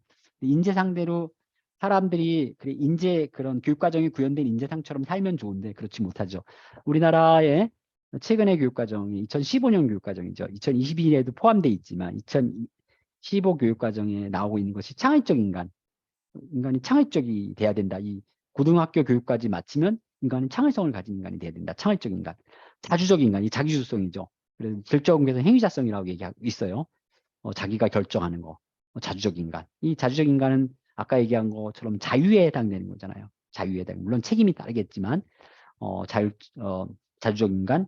그다음 또 하나 교양적 인간. 이게 아까 교양적 인간, 아까 지식이라는 얘기 나왔죠. 상식에 대한 상식적 인간이 돼야 돼요. 그리고 그다음에 마지막으로 더불어 사는 인간. 이게 타자 지향적 인간이 되는 거죠. 이 네 개의 인재상이 굉장히 중요해요. 이 고등학교 우리나라 교육과정이 나오면 이 기본 4대 인재상에 대한 여러분에게 이해하라는 것이 아니라 그 정도의 어떤 반열, 아주 최소치 그 4대 인재상의 최소치에 들어가야 되는데 혹자는 어떤 사람은 그러죠. 자유민주주의를 외치면서 정말 자유가 뭔지, 책임이 뭔지, 상식이 뭔지를 망각하는 경우에 부류의 사람들이 실제로 존재하고 있다라는 거예요. 저는 주목하고 있는 게 뭐냐면 바로 더불어 사는 사람이에요. 여기서 이제 타자를 이해하고 타자와 더불어 사는 사람. 이 개념 자체가 저는 공존을 이해하는 아주 동기를 제공하고 있고, 그다음에 이거가 그 질적 연구자에게 타자 함께하는 삶. 아까 계속 제가 얘기하잖아요. 자기만을 위한 것이 아니라 자기 가족만을 위한 것이 아니라 자기 학문만을 위한 것이 아니라 이 학문을 통해서 타자를 지향해야 된다라는 것. 그리고 더불어 사는 삶 이미 우리의 기본적인 존재 양식이 되어야 되는데 실제로 그렇지 못해요. 되게 난감해요. 제가 공중과 이음 설립하면서도 실제 그 마을 산촌이죠. 이 산촌에 들어와가지고 일단 산촌에서는 구성원들, 산촌 구성원들의 이 여기가 읍 단위죠. 양국은 양국 읍 단위, 면 단위까지 있는데 일단 전체적으로의 그런 학문적, 지식적 수준은 좀 낮죠. 그러니까 시민성도 우리가 시민성이 비례하잖아요. 지적 수준들이 날 수밖에 없어요. 그러니까 뭐 정부나 지자체라든가 이런 부분들에서 본인들이 요구할 수 있는 사회권에 대한 요구들이 굉장히 잘 안 되고 안 이루어지고 있죠. 잘 모르죠. 사회권이라는 거. 자유평등 사회권은 자유권, 평등권, 사회권은 민주주의 사회에서 가장 기초적인 것들이에요. 내가 어려울 때 내 요청을 나를 도와달라고 요청을 해도 돼요. 근데 우리나라의 사회복지정책 자체는 자신이 그걸 디클레어 요청하지 않으면 그게 실행되지 않잖아요. 실제로. 근데 그런 부분들을 몰라요. 그러니까 정부가 지자체가 종교도 여기도 교회가 굉장히 많아요. 불교 절도 많죠. 근데 그들이 못하는 물론 그들이 좋은 일도 많이 해요. 근데 못하는 일들이 굉장히 많더라고요, 실제로. 그래서 이런 틈들 속에서 민간 시민단체가 이걸 해야 되겠다. 그래서 제가 이거 설립한 지 1년이 됐는데 많은 분들이 후원해 주시고 저희 첫 번째 원칙은 정말로 NGO 단체니까 non governmental 그 오가니제이션이잖아요. 뭐 강원도청이나 양구군청에서 뭐 아름아름 해가지고 이게 강원도청에 설립 허가가 된 그 법인인데 그 이게 시민단체 지원하는 게 있어요 실제로. 근데 뭐 지원금 받으라 뭐 요청서 내라고 아마 여기 사무국장도 계시기 때문에 잘 아실 거예요. 근데 제가 안 받아요.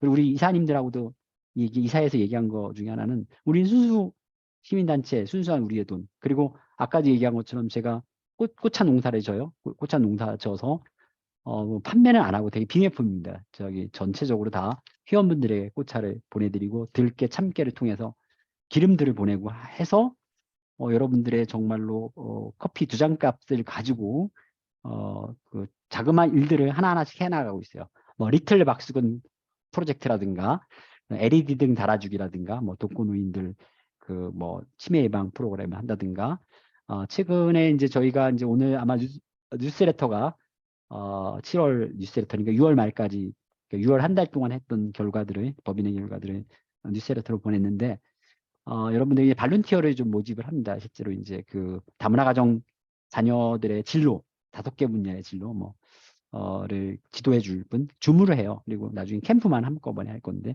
뭐 그런 내용들을 담은 것들. 그러니까 순수하게 시민 정신에 기인하는 거죠. 근데 저는 우리나라의 그런 시민성들이 굉장히 민도들이 높아졌어요. 그 제가 놀라운 거는 220여 분들이 저희 회원으로 계시는데 참 그 형식적이지 정말 진심을 담아서 여러분들이 후원해 주는 부분들이 정말 고맙고 우리나라가 아직도 이런 살만하고 그 좀 시민성이 발현되는 나라이다, 공존하는 나라이다라는 부분들을 제가 질주연구자로서 공감을 할 수 있어요. 그래서 이런 그 캠프를 통해서 또는 저희 회원분들에게 이것을 좀 돌려드려야 되겠다. 이 캠프뿐만 아니라 우리 연구소하고 공존과 이음에서 하는 그런 학술 행사들, 이런 행사들을 좀 여러분들에게 좀 공유해야 되겠다는 생각을 많이 갖고 있습니다. 마지막 이야기입니다. 제가 여기까지 마지막 이야기까지 다 하고 그 질문하고 이런 부분들을 쉬었다가 질문을 하는 게 좋을까요? 아니면 우영석 박사님 지금 쉬었다 하는 게 좋을까? 그럼 지금 쉬었다 잠깐만 10분간 쉬었다 합시다. 그게 좋을 것 같아요. 그죠? 네. 네. 네, 잠깐 쉬었다가 하겠습니다. 지금 8시 7분인데요. 8시 17분에 다시 모이겠습니다. 잠깐 화면 꺼두시겠습니다.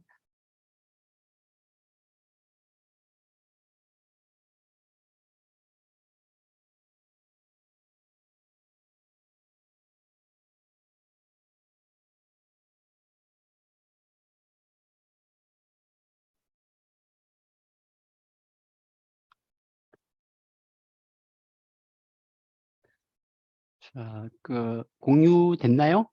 잘 보일까요? 네, 교수님 지금 아직 네. 화면이 다 안 켜졌는데요. 지금 뭔가 네, 전환되고 있습니다. 지금 어때요? 아직 전환이 안 돼 있습니다. 왜 그러지? 잠깐만요. 내가 확인할게요.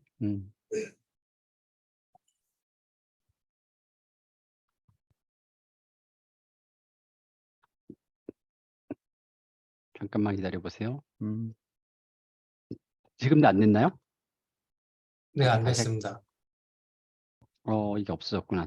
이거 지금 원래 파워포인트 자료가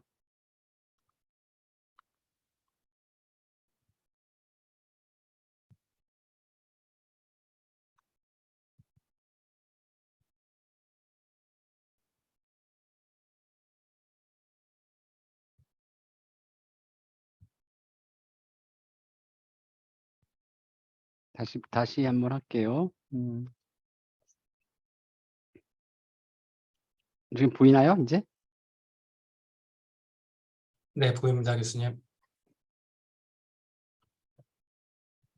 네.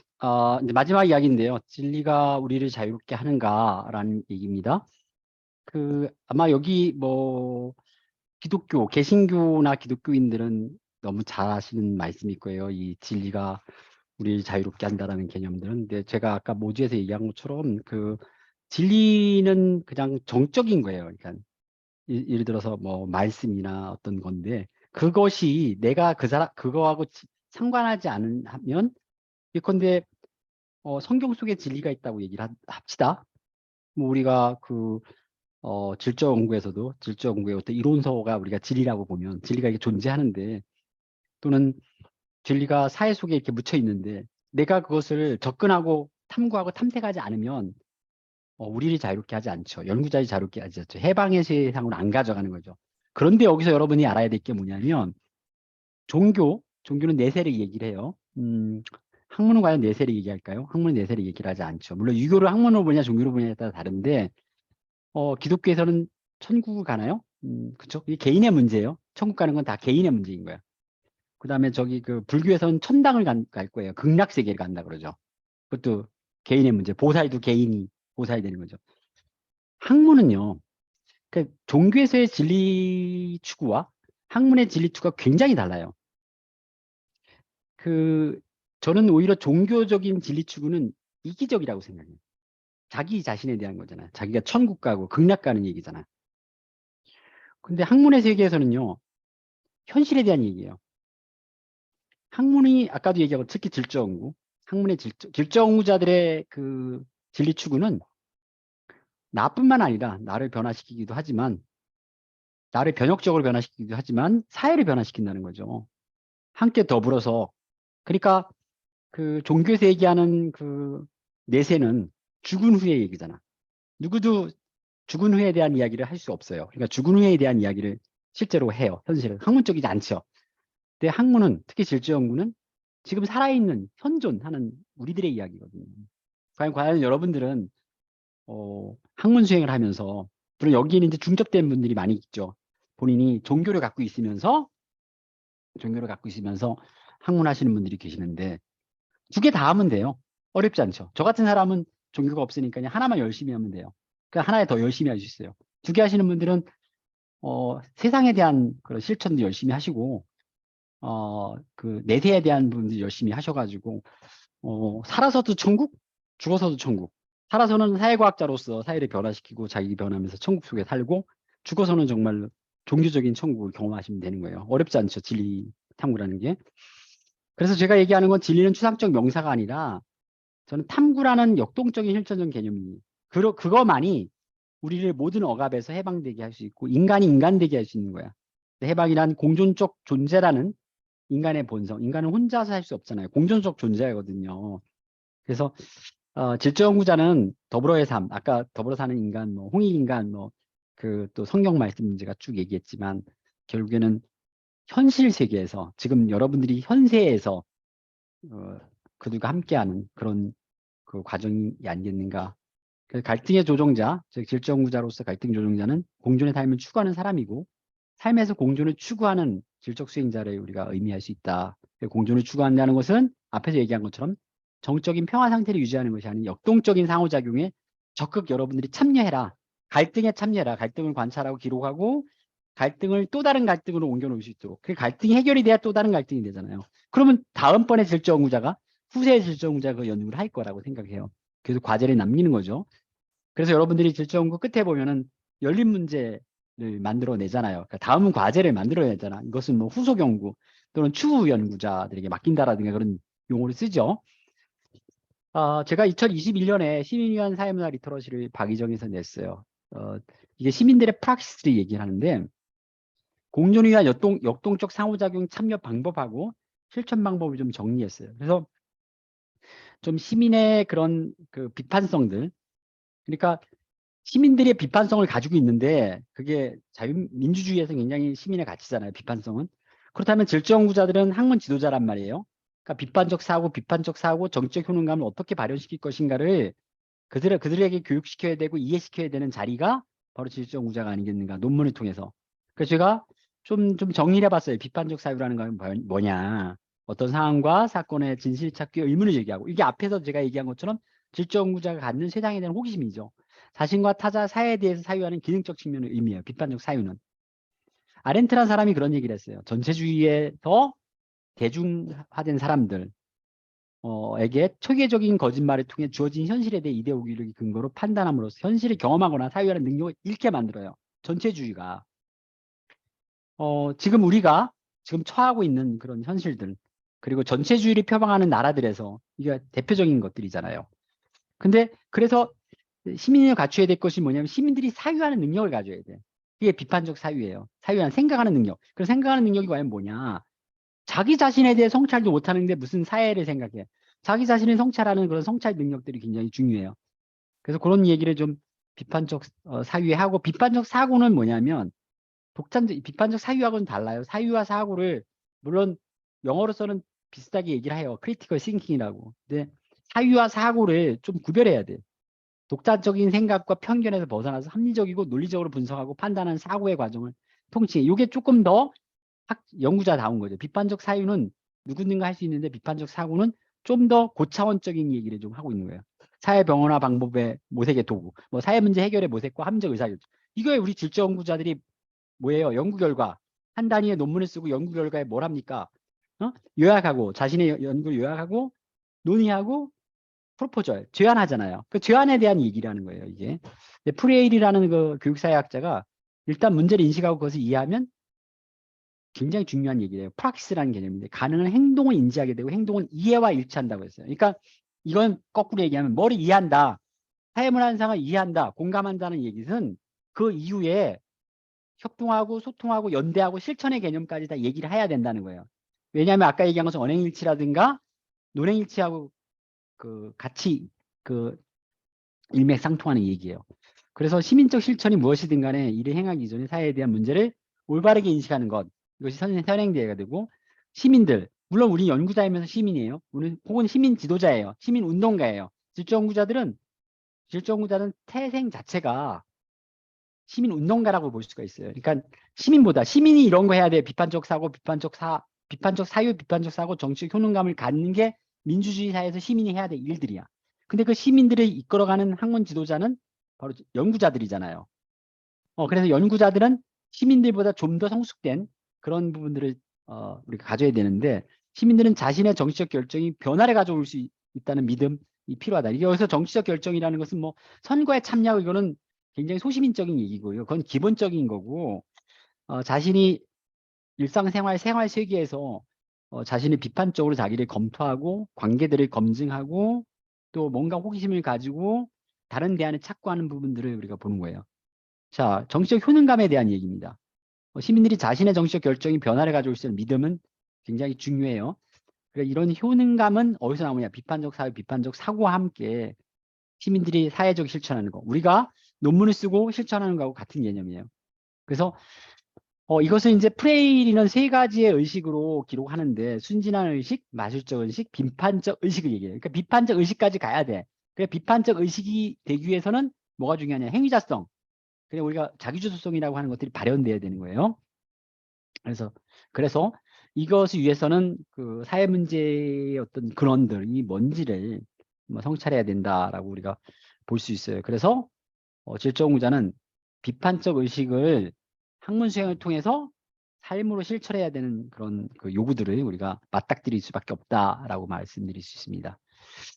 뭐 사르트르 얘기 그런 얘기들은 이제 아마 브리콜라주 때문에 그래서 질적응자는 브리콜레르라는 게 돼야 되는데 브리콜라주를 실천하는 사람이에요. 브리콜라주라는 것은 뭐냐면 여기 얘기한 것처럼 지금 개념들을 새로 창조하는 게 없어요. 철학을 새로 우리가 여러분들이 논문을 쓰면 질적응구를 하게 되면 이론이 형성한다 그래요. 여러분들이 논문 하나를 쓰게 되면 하나의 이론이 되는데 그 이론을 만들 때 하늘에서 뚝 떨어져서 내가 뭐 사회문화 현상을 직접적으로 연구해가지고 내가 이론을 만들지 않아요. 만유인의 그 법칙 그런 자연과학 같은 법칙을 만들 수가 없어요. 그럼 다 뭐냐? 선행연구들에 기대하고 내가 찾은 그런 거에 조금 진일보된 것을 내세울 수밖에 없어. 이미 개념들은 있어요. 근데 그런 개념들을 잘 엮고 여기 얘기한 것처럼 서로 다른 것들이 부분으로 채용되고 부분의 특성인 전체의 새로운 기능을 부여하는 그런 것들이 잘 조율하는 것들. 이게 바로 브리콜레르고 브리콜라주 행위라고 그래요. 질적응자는 이 브리콜레르가 돼야 되고 브리콜라주에 능해야 돼요. 그 농사가 그래요. 농사가 제가 동시에 6개의 작물을 재배해요. 옥수수, 들깨, 참깨, 그다음에 꽃 3가지 종류, 메리골드, 그다음에 그 구절초, 황화코스모스를 농사를 져요. 근데 그 5가지의 종류들이 다 특성이 다르고 물을 언제 줘야 되는지 이거를 종합적으로 계획을 해야 돼요. 저는 그래서 농사 짓는 분들이 그 가장 위대한 이 브리콜라주를 실천한 분이 아니겠는가. 그리고 이 자연과 작물의 관계들, 예를 들어서 제가 양구일지라는 뭐랄까, 거기다 내가 단상을 적어요. 양구일지가 40편을 썼는데, 늘 질적응자는 기술하고, 관찰하고, 기술하고, 일지를 남기는 거죠. 성찰일지 같은 거를. 근데 그게 이제 뻐꾸기가 울면 해야 하는 일이라는 주제로 썼는데, 이 시골에 있다 보니까, 뻐꾸기가 여러분이 잘 알잖아요. 뻐꾸기는 남의 둥지에다가 새를 낳는 아주 몹쓸 것처럼 그거를 뭐라 그러냐면은 그 창난이라 그래. 창난. 그러니까 창난이라는 것은 남의 알 둥지에다가 자신의 그 알을 낳고 빡새라든가 이런 애들이 그걸 키워줘요. 그리고 먹이도 다 얻어먹고. 그리고 얘는 뻐꾸기는 그거를 건사하지 않아요. 근데 그 뻐꾸기가 좋은 일을 하는 게 뭐가 있냐면은 뻐꾸기가 울게 되면 이게 시그널이 뭐냐면 참깨를 심어야 되는 시즌이에요. 여기서. 그냥 뭐 동네마다 좀 다르겠지만 내가 보니까 안동에 우리 선배 교수님이 계셔서 전화로 물어봤어요. 민소가 가는 분이라 그랬더니 안동에서는 들깨가 우리보다 한 달 빨리 심어. 남쪽 지역이니까. 그래서 뻐꾸기하고 울음소리하고 관계없죠. 그런 말을 안 한다는 거예요. 그러니까 이게 지역마다 다르다는 거죠. 근데 그러한 요소들, 그러니까 자연에서의 시그널들을 자신의 현상에 가져오는 거예요. 그게 마치 질적 연구자가 사회문화 현상 속에서 나의 삶으로 끌어들이고 그 삶을 다른 사람과 더불어 실천하는 그런 동인을 갖게 하는 것. 이런 것들이 아마 브리콜라주라고 그러고 브리콜레르 그런 걸 하는 사람 브리콜레르라 그래요. 그래서 질적응자들은 연구 참여자들이 이미 구성한 세계. 그렇잖아요. 연구 참여자들이 이미 구성했어. 그 세계에 대해서 지식과 경험을 재구성해요. 그런 측면에서 브리콜라주에 익숙해지고 다른 쓰임을 발견하는 감각을 길러야 되지 않을까라는 생각이 듭니다.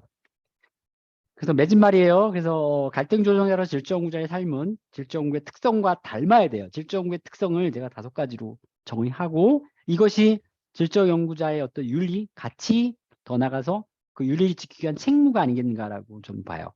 말로만 사회과학자, 질적연구자라고 하지 말자. 여러분들이 논문의 연구 방법이라는 것을 3장에 썼다. 그리고 논문 제목도 질적연구 달잖아요. 질적연구. 영문 요약을 했을 때도 퀄리테이티브 리서치 써요.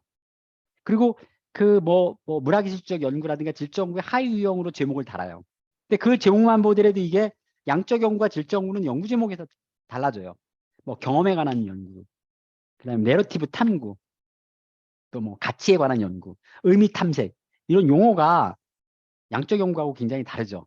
그리고 양적 연구에서는 연구 대상이라고 표현해요. 연구 참여자. 이런 용어를 쓰는 순간 여러분들은 질적 연구자야. 근데 내가 논문에서만 질적 연구 나는 질적 연구자야 라고 하지 말자라는 거죠. 자신 하는 학문을 실천 윤리로 행해라. 그거예요. 그다음에 리터러시와 프락시스의 주체가 되고, 리터러시는 세상을 읽는 능력이죠. 프락시스는 실천해야 되는 거예요. 여러분이 논문을 통해서 세상을 읽었어. 현상에 대한 기술주의하고 해석을 했어. 그럼 그거로는 끝나지 말라는 거지. 해석의 핵심은 뭐냐면, 해석의 핵심은 해석에 있는 게 아니에요. 막스 얘기하잖아. 칼 막스가 얘기하잖아. 해석만 하지 말아라. 실천하라 이거예요. 사회를 변화시켜라는 거죠.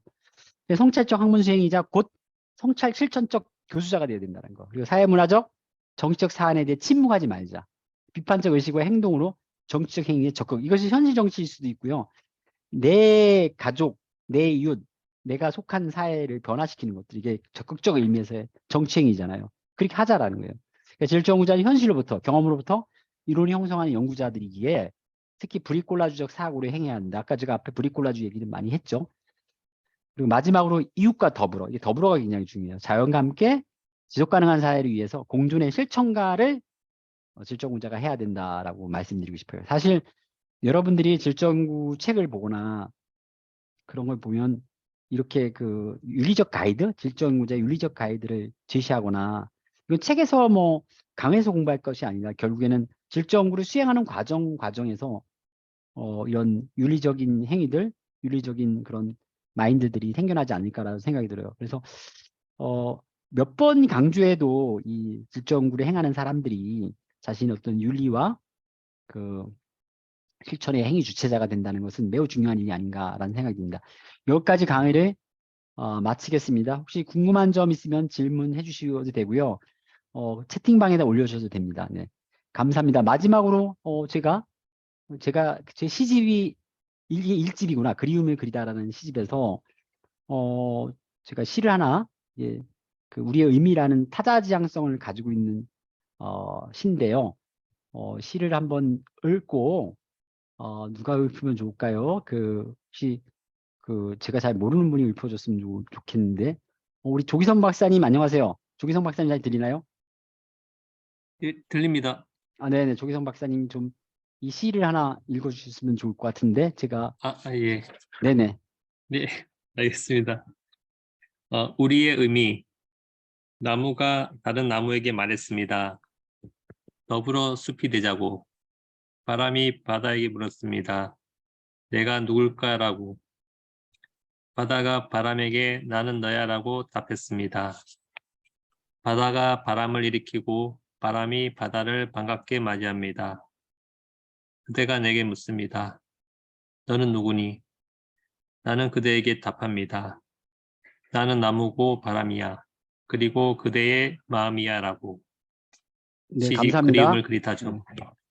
네, 시를 읽을 줄 아네요. 저 시인도 말씀해주고 시집에 대한 얘기도 했는데, 요 시는 그 타자성, 오늘 강의의 핵심적인 타자성을 보여주는 거예요. 그러니까 나는 너이고 너는 나라는 개념이 굉장히 중요하지 않나. 질적연구자의 그런 윤리적 지침이 되시기를 다시 한번 강조드립니다. 여기서 강의 마치도록 하겠습니다. 감사합니다. 네, 교수님 감사합니다. 예, 저희가 이제 질의응답하는 시간인데 한 25분 정도 시간이 남았는데요. 이 시간에 오늘 그 교수님이 이 전체 질적 연구 방법 워크숍의 큰 방향을 말씀해 주신 것 같습니다. 질적 연구자 되는 것이 무슨 의미인가 그런 것에 대해서 얘기를 해주셨는데 아마 여러분들 이제 들으시면서 여러 가지 생각이 아마 있으셨을 거라고 생각이 듭니다. 혹시 궁금한 점이 있으시면 우리 교수님께 가감 없이 말씀해 주시고 또 교수님께서 또 아까도 말씀해 주셨지만 양구에서 이런 또 실천적인 삶을 살고 계신데 아마 처음 오신 분들은 어떻게 하시는지 잘 모르시는 분도 있으실 겁니다. 그래서 여기 있는 제가 블로그 주소를 올려놨는데 그것도 한번 참고해 보시면서 교수님의 이렇게 여러 가지 질문을 하실 수 있을 것 같습니다. 예, 질문하실 분 있으시면 질문 부탁드리겠습니다. 예, 손을 들어주시고 해주시면 제가 이렇게 참 보고서 예, 질문할 수 있는 시간을 또 드리겠습니다.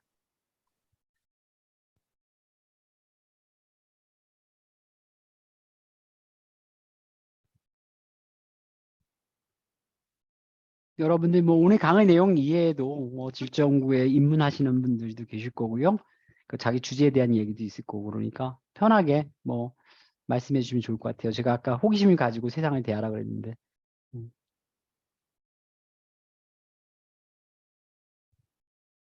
우리 정화정 선생님 그 오랜만에 얼굴 뵙네요. 박사 논문 잘 되고 있어요? 오늘 그 제가 강의한 내용과 본인의 박사 논문을 이렇게 좀 생각해 봤을 때 어때요?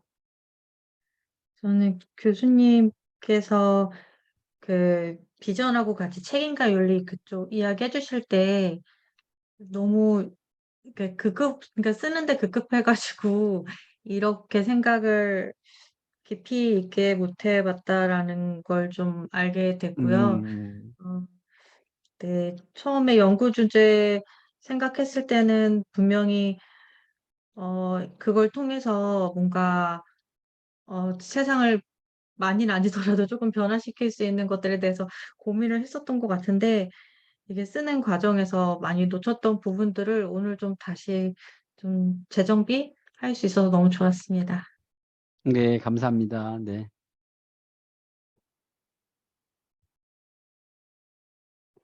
우리 장인철 선생님 안녕하세요. 제가 이렇게 장인철 선생님 네. 뭐 네, 간단하게 안녕하세요. 자기 소개해 주시고 어떻게 저희 캠프를 알게 되시고 또 네, 저희 캠프에 방문해 네, 주신 네.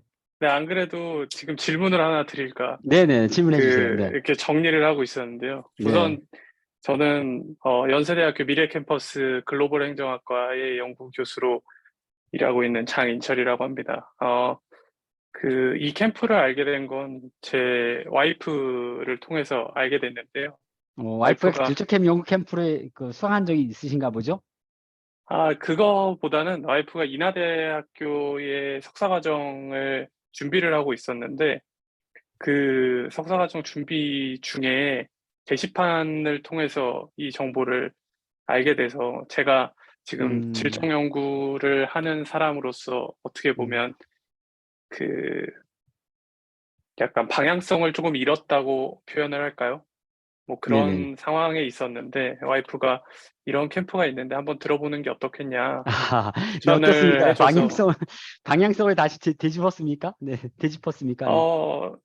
뭐 너무 저는 좋았고요. 우선 김영순 교수님이나 여기 계신 선생님들은 그 서로 익숙하실지 모르겠지만 저는 그 영국에서 박사를 했고요. 21년에 마치고 이제 한국에 들어와서 그 일을 시작을 했는데 저희 과 특성상 조금 더 질적 연구를 하시는 분들이 없고 제가 그 질적 연구 논문을 쓰고 나서 받는 코멘트가 상당히 유사한 점이 많아서 이제 질문으로 조금 이렇게 이어보자면 많이 그 좀 디스크립티브하다라는 코멘트를 많이 받거든요. 좀 많이 묘사적이다, 분석적이지 않다. 이런 코멘트를 많이 받는데 제가 어떻게 보면 썼던 그 아까 말씀하셨던 그 이론적인 프레임워크가 액터 네트워크 시오리라는 시오리입니다. 그 행위자 관계. 네. 네. 근데 그 부분이 워낙에 조금 더 그 두껍게 묘사를 하는 thick description에 속하다 보니까 제가 해석하는 그리고 현상을 소개하는 방법이 조금 덜 분석적인 것 같다라는 코멘트를 많이 받아서 제가 그 이론적인 관점을 가지고 그 분석을 했던 저는 에티오피아의 교사들이 그 기술 ICT를 어떻게 인식하고 활용하는지 그리고 그 활용이 왜 교육 정책이 현장에서 제대로 이루어지지 않는지에 대한 걸 연구를 했었는데요.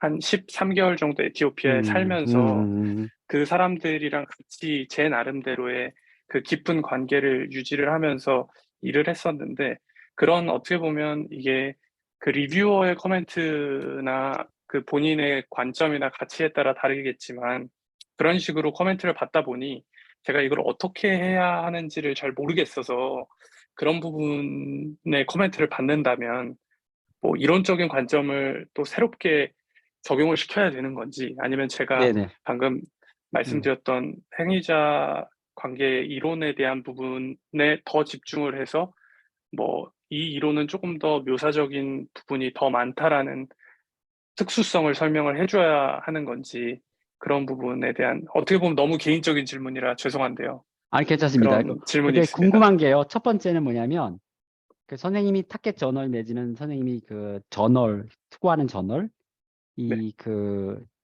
질적 연구가 많이 등재되는, 채택되는 저널인지, 그거 첫 번째를 묻고 싶어요.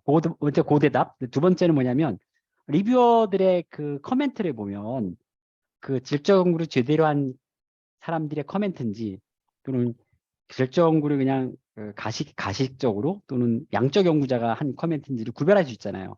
근데 그 부분을 네. 먼저 얘기를 해주셔야 될 것 같아. 네. 어때요? 질적 연구를 많이 하는 학술지인지는 음. 그 제가 정확히 판단을 하기가 어려운 게 그 논문에, 네네. 논문의 그 리스트 있잖아요. 논문의 리스트나 네네. 논문 제목만 보면은 질적 연구의 제목들은 거의 이렇게 좀 정해져 있잖아요. 그거를 보고 네네네네. 일단 판단해야 될 것 같고요. 그러니까 질적 연구를 아니면 그 뭐랄까, 그 편집위원, 에디토리얼 보드가 있잖아요. 명단이요. 명단을 네네. 봤을 때, 그러니까 아까 우리가 전략과 전술 얘기를 했는데 거기서 우리가 논문 쓸 때만 전략과 전술이 있는 게 아니라 자신의 논문이 채택이 돼야 되는 거잖아요. 근데 전문가들에게 평가를 받아야 되잖아요. 그죠? 그러니까 쉽게 맞습니다. 얘기하면 나하고 같은 동료나 나보다 고수들에게 평가를 받아야지 당연히 발전하는데, 이 논문에 대한 이해도가 떨어지고 이 연구를 이 방법론을 해보지 못한 사람들에게, 근데 만약에 제가 심사했으면 이야기 들어보니까 그건 당연히 질적 연구의 범주에 들어가고, 물론 제 입장에서는 디스크립트한 건 나쁘지 않다고 저는 생각하고 있는데, 당연히 그 해석하기 전에 디스크립트에 대한 정교함은 설명돼야 되는 게 맞아요. 그렇게 정통적인 질적 연구자들은 선생님에 대한 논문에 대해서 파지티브하게 얘기할 수 있다고 저는 생각하고 있는데, 내 생각에는 그 네. 학술지가 좀 에디토리얼 보드의 질적 연구자가 드물거나 없거나, 혹은 전체 질적 연구가 잘 안 실리거나 뭐 그러지 않을까. 그래서 그 학술지 이름이 혹시 알 수 있나요? 네, 국제개발협력 학회지입니다. 그쪽은 대부분 제가 알기로는 양적 연구나 적어도 네, 혼합 양적 연구 연구가 더 정도까지가 많습니다. 많아서, 네네. 그런 맞습니다. 선생님은 앞으로 학술지를, 우리 연구소가 학술지가 있어요. 네. 1년에 6차례 나오는 학술지가 있는데, 문화교류와 다문화교육이야. 선생님의 네네. 그런 주제들을 우리가 충분히 좋은 연구자들이 심사를 해가지고, 그러니까 커멘트가 질적 연구는 그 질적 연구자의 윤리가 있어요. 그 우리가 리뷰할 때 윤리가 무조건 뭐 이게 까는 게 아니라 다양성의 존중이잖아요. 질적 연구자가 가져야 될 것 중에 하나는 다양성의 존중이야.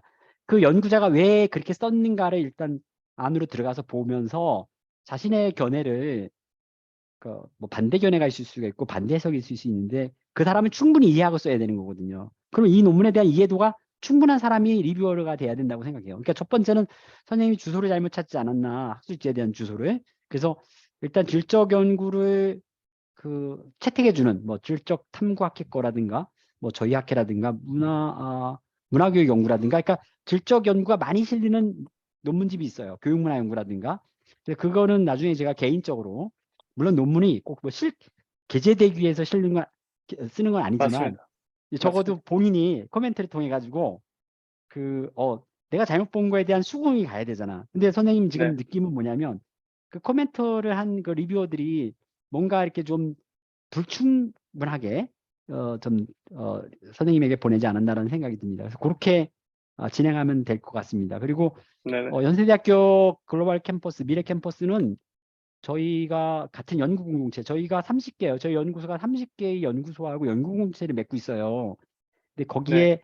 갑자기 그 소장님 성함이 생각이 안 나는데, 오 교수님 거기 누구시죠? 그 연세대학교 미래 캠퍼스 신상범 교수님. 신상범 교수님이라고, 지금 거기가 네네네. 인문사회 연구소가 돼가지고 운영되는 연구소가 있거든요. 네네, 혹시 맞습니다. 빈곤 문제 연구소. 맞아요, 맞습니다. 네, 네. 거기에 그 소장님하고 저희가, 그 연구소하고 저희가 교류를 합니다.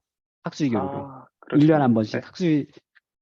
학문 공동체 워크숍도 하고 그러거든요. 그래서 반갑습니다. 아무튼 선생님 그 주제 굉장히 네. 그 ODA에 관한 건가요? 그러면 그 부분이?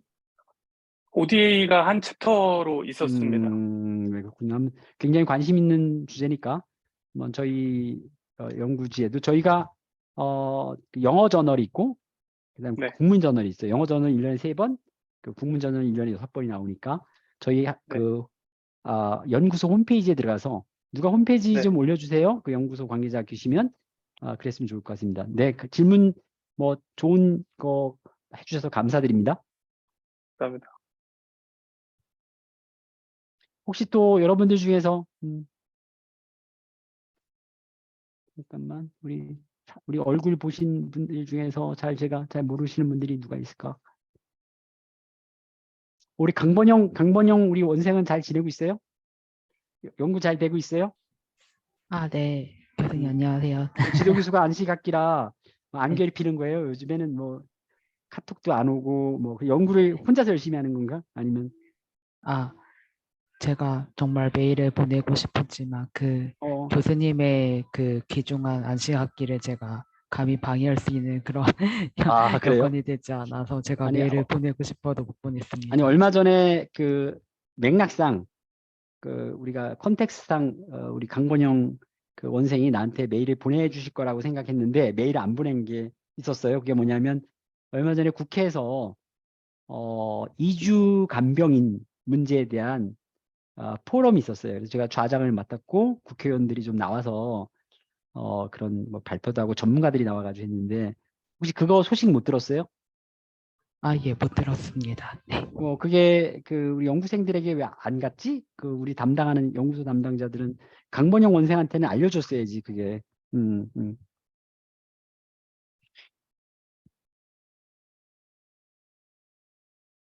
자, 그 강번영 원생은 지금 진행상은 어때요, 요즘에? 네, 우선 그 종강하자마자 개인적으로 일단 저에게는 쉬는 날은 없었고요. 네, 잠시 그 연구 조금 내려놓고 이제 요양원에 다음 주에 약간 그 감사가 있어갖고 준비를 하고 있었고 이제 저번에 이제 그 저기 뭐야 그 커뮤니티 관련돼서 그 자료를 찾다가 선행연구 네. 내가 기억하기는 그 네. 지도교수가 기억하기는 선행연구를 네. 분석하고 하는 연구 동향 분석 그리고 지난번에 코멘트 받았던 것 중에 하나가 왜 네. 질적 메타 분석을 하지 않았나라는 네. 코멘트를 내가 드린 걸로 알고 있어요. 내 기억에는. 네네네. 그래서 그 준비를 어떻게 하고 있어요? 그래서 네. 그래서 제가 검색을 하다가 뭐 커밍아웃 그 이쪽 관련돼서 이제 커밍아웃과 아우팅 관련돼서도 그 연구들이 좀 나와 있더라고요. 그래서 그냥 커밍아웃 아우팅 이거를 그 통틀어서 이제 커밍아우팅이라고 제가 그렇게 이름을 붙이고 관련돼서 직접 메타 분석을 찾고 있었는데 한 5편 정도가 나왔습니다. 근데 지금 현재 선임 연구들을 보니까 그 커밍아우팅 5편 나온 관련된 거는 본인이 선정한 거야 아니면 어떤 그 툴을 이용해 가지고 5편을 뽑아낸 거예요? 그게 중요하거든. 체계적으로 왜 그 5편을 내가 최종 분석 논문으로 가져갔는가에 대한 설명이 필요해요. 네, 그거를 지금 이제 제가 만들어 보고 있습니다. 네, 아무래도 이제 다시 틀을 만들어 보고 있습니다. 네네. 그래요. 우선 그냥 열심히 해서 내가 8월 말에 우리가 워크숍 할 때 좀 발전적인 모습을 좀 봤으면 좋을 것 같고요. 네, 감사합니다. 그다음에 다음 학기 박사 논문 내는 분들 중에서 내가 지금 진로는 대략 체크하고 우리가 4분이 지금 준비하고 있는 걸 알고 있는데 체크하고 있고요. 그 중에 가만히 있어. 남정현 선생은 내가 대략은 알고 있는 남정현 선생은 어떻게 진행하고 있어요? 네, 교수님, 이제 이론적 논의는 조금 이제 거의 후반부 가서 이제 거의 마무리가 돼서 이제 그 사장 범주와 이제 그 전사를 보면서 범주와 이제 다음 주부터 시작하려고 하고 있습니다. 그래서 이게 개방적인 자세에서 그냥 뭐 네, 너무 네, 그 이론적 논의의 틀을 가지고서만 보지 말고 개방적 네, 네, 논의에서 차차 이렇게 좀 여러 번 읽어가고 네, 네, 다시 그 연구 현장으로 이렇게 본인이 몰입해서 가는 정도의 그 상상력을 동원해 가지고 끊임없이 한 5차례 정도 읽어보세요. 그리고 이렇게 네, 분류해보고 읽고 알겠습니다. 체크하고 하는 작업들을 좀 가졌으면 좋을 것 같고요.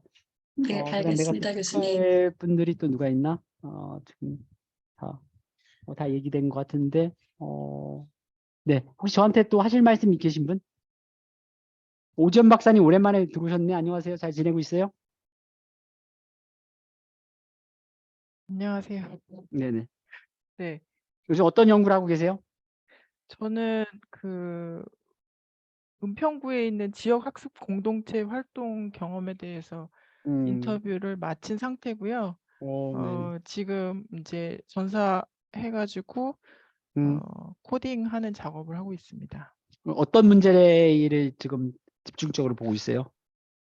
운영자들이 그 지역 학습 공동체 활동에 어떤 의미를 가지고 또 어떤 방향성을 제공하는지를 그 의미에 대해서 찾고 있거든요.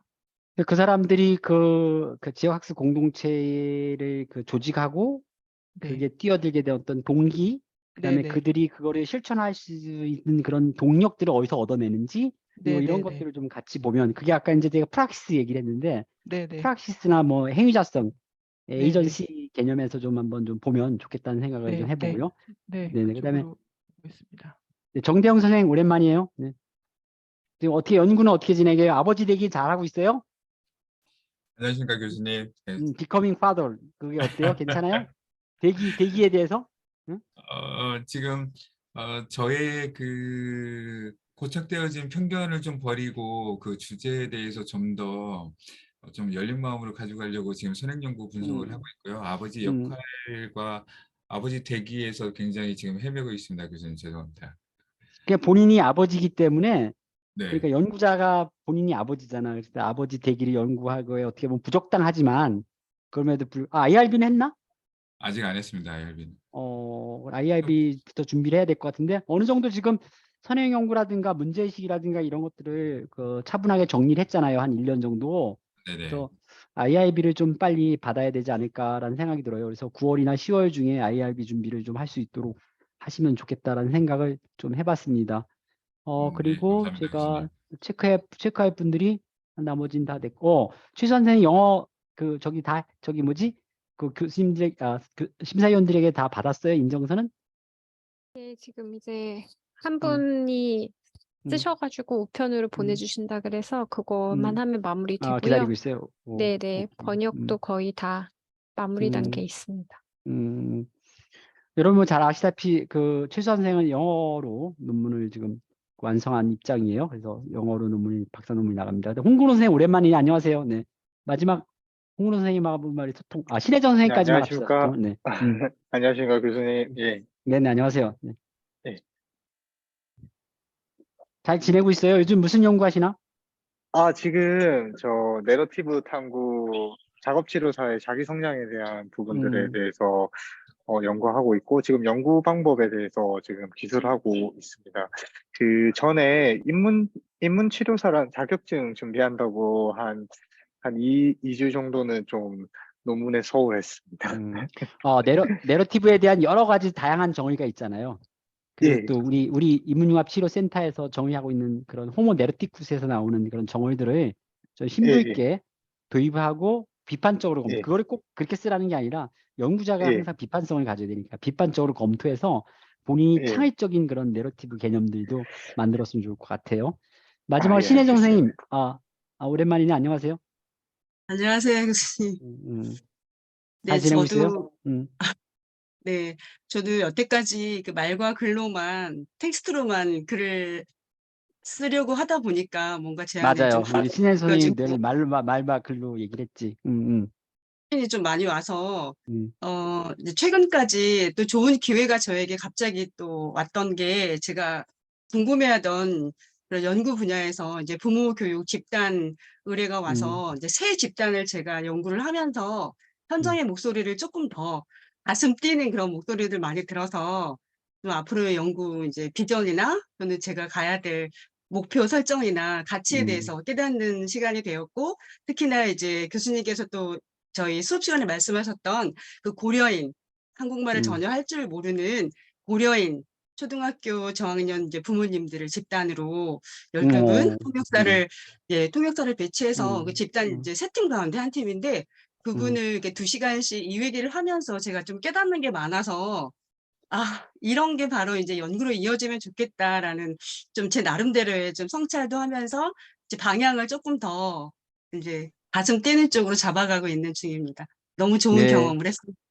네, 우리 신혜주 선생님 이제 논문 쓸 결심을 세우시는 것 같네요. 마지막으로 서윤 선생님, 그 우리가 공문 보낸 건 잘 접수해가지고 진행하고 있나? 연구 공문. 네. 음.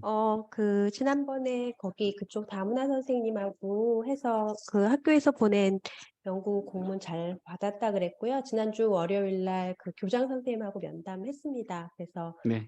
연구 확정 지었고요. 9월 음. 둘째 주부터 시작하기로 했습니다. 여러분은 연구 현장을 확보하는 건 질정후자들에게 매우 중요하고 의미 있는 일이에요. 그리고 확보된 연구 현장, 물론 연구 현장을 확보하는 게 매우 어렵죠, 실제로. 근데 확보된 연구 현장에 대해서 항상 존중하고 존엄한 자세를 갖는 것 자체가 질정후자의 윤리가 아닌가라는 생각이 듭니다. 저 역시 안시학기지만 여러분들이 뭐 소논문 보낸 거라든가, 그래서 제가 저의 책무를 다하기 위해서 농사 짓는 가운데 피곤한 가운데서도 여러분들의 논문에 성실하게 최소한의 성실성을 보이고 있습니다. 그래서 여러분 모두 질정후자로서의 최소한의 성실성, 그것이 윤리다라고 생각하시고, 오늘의 수업에서 가장 중요한 거는 사회과학자로서 질정후자가 어떠한 실천을 해야 되고 자신이 쓴 논문과 자신이 일치된 삶을 살아야 되겠다. 가능하면 일치되기 위한 노력을 해야 된다라는 부분들을 정리하면서 오늘 강의를 마칠까 합니다. 여러분 수고 많이 하셨습니다. 감사합니다. 네, 교수님 감사합니다. 네, 오늘 강의는 여기서 마치고요. 내일은 강의를 말씀드리려고 합니다. 내일은 숭실대학교 유기훈 교수님께서 사례 연구 방법론에 대해서 강의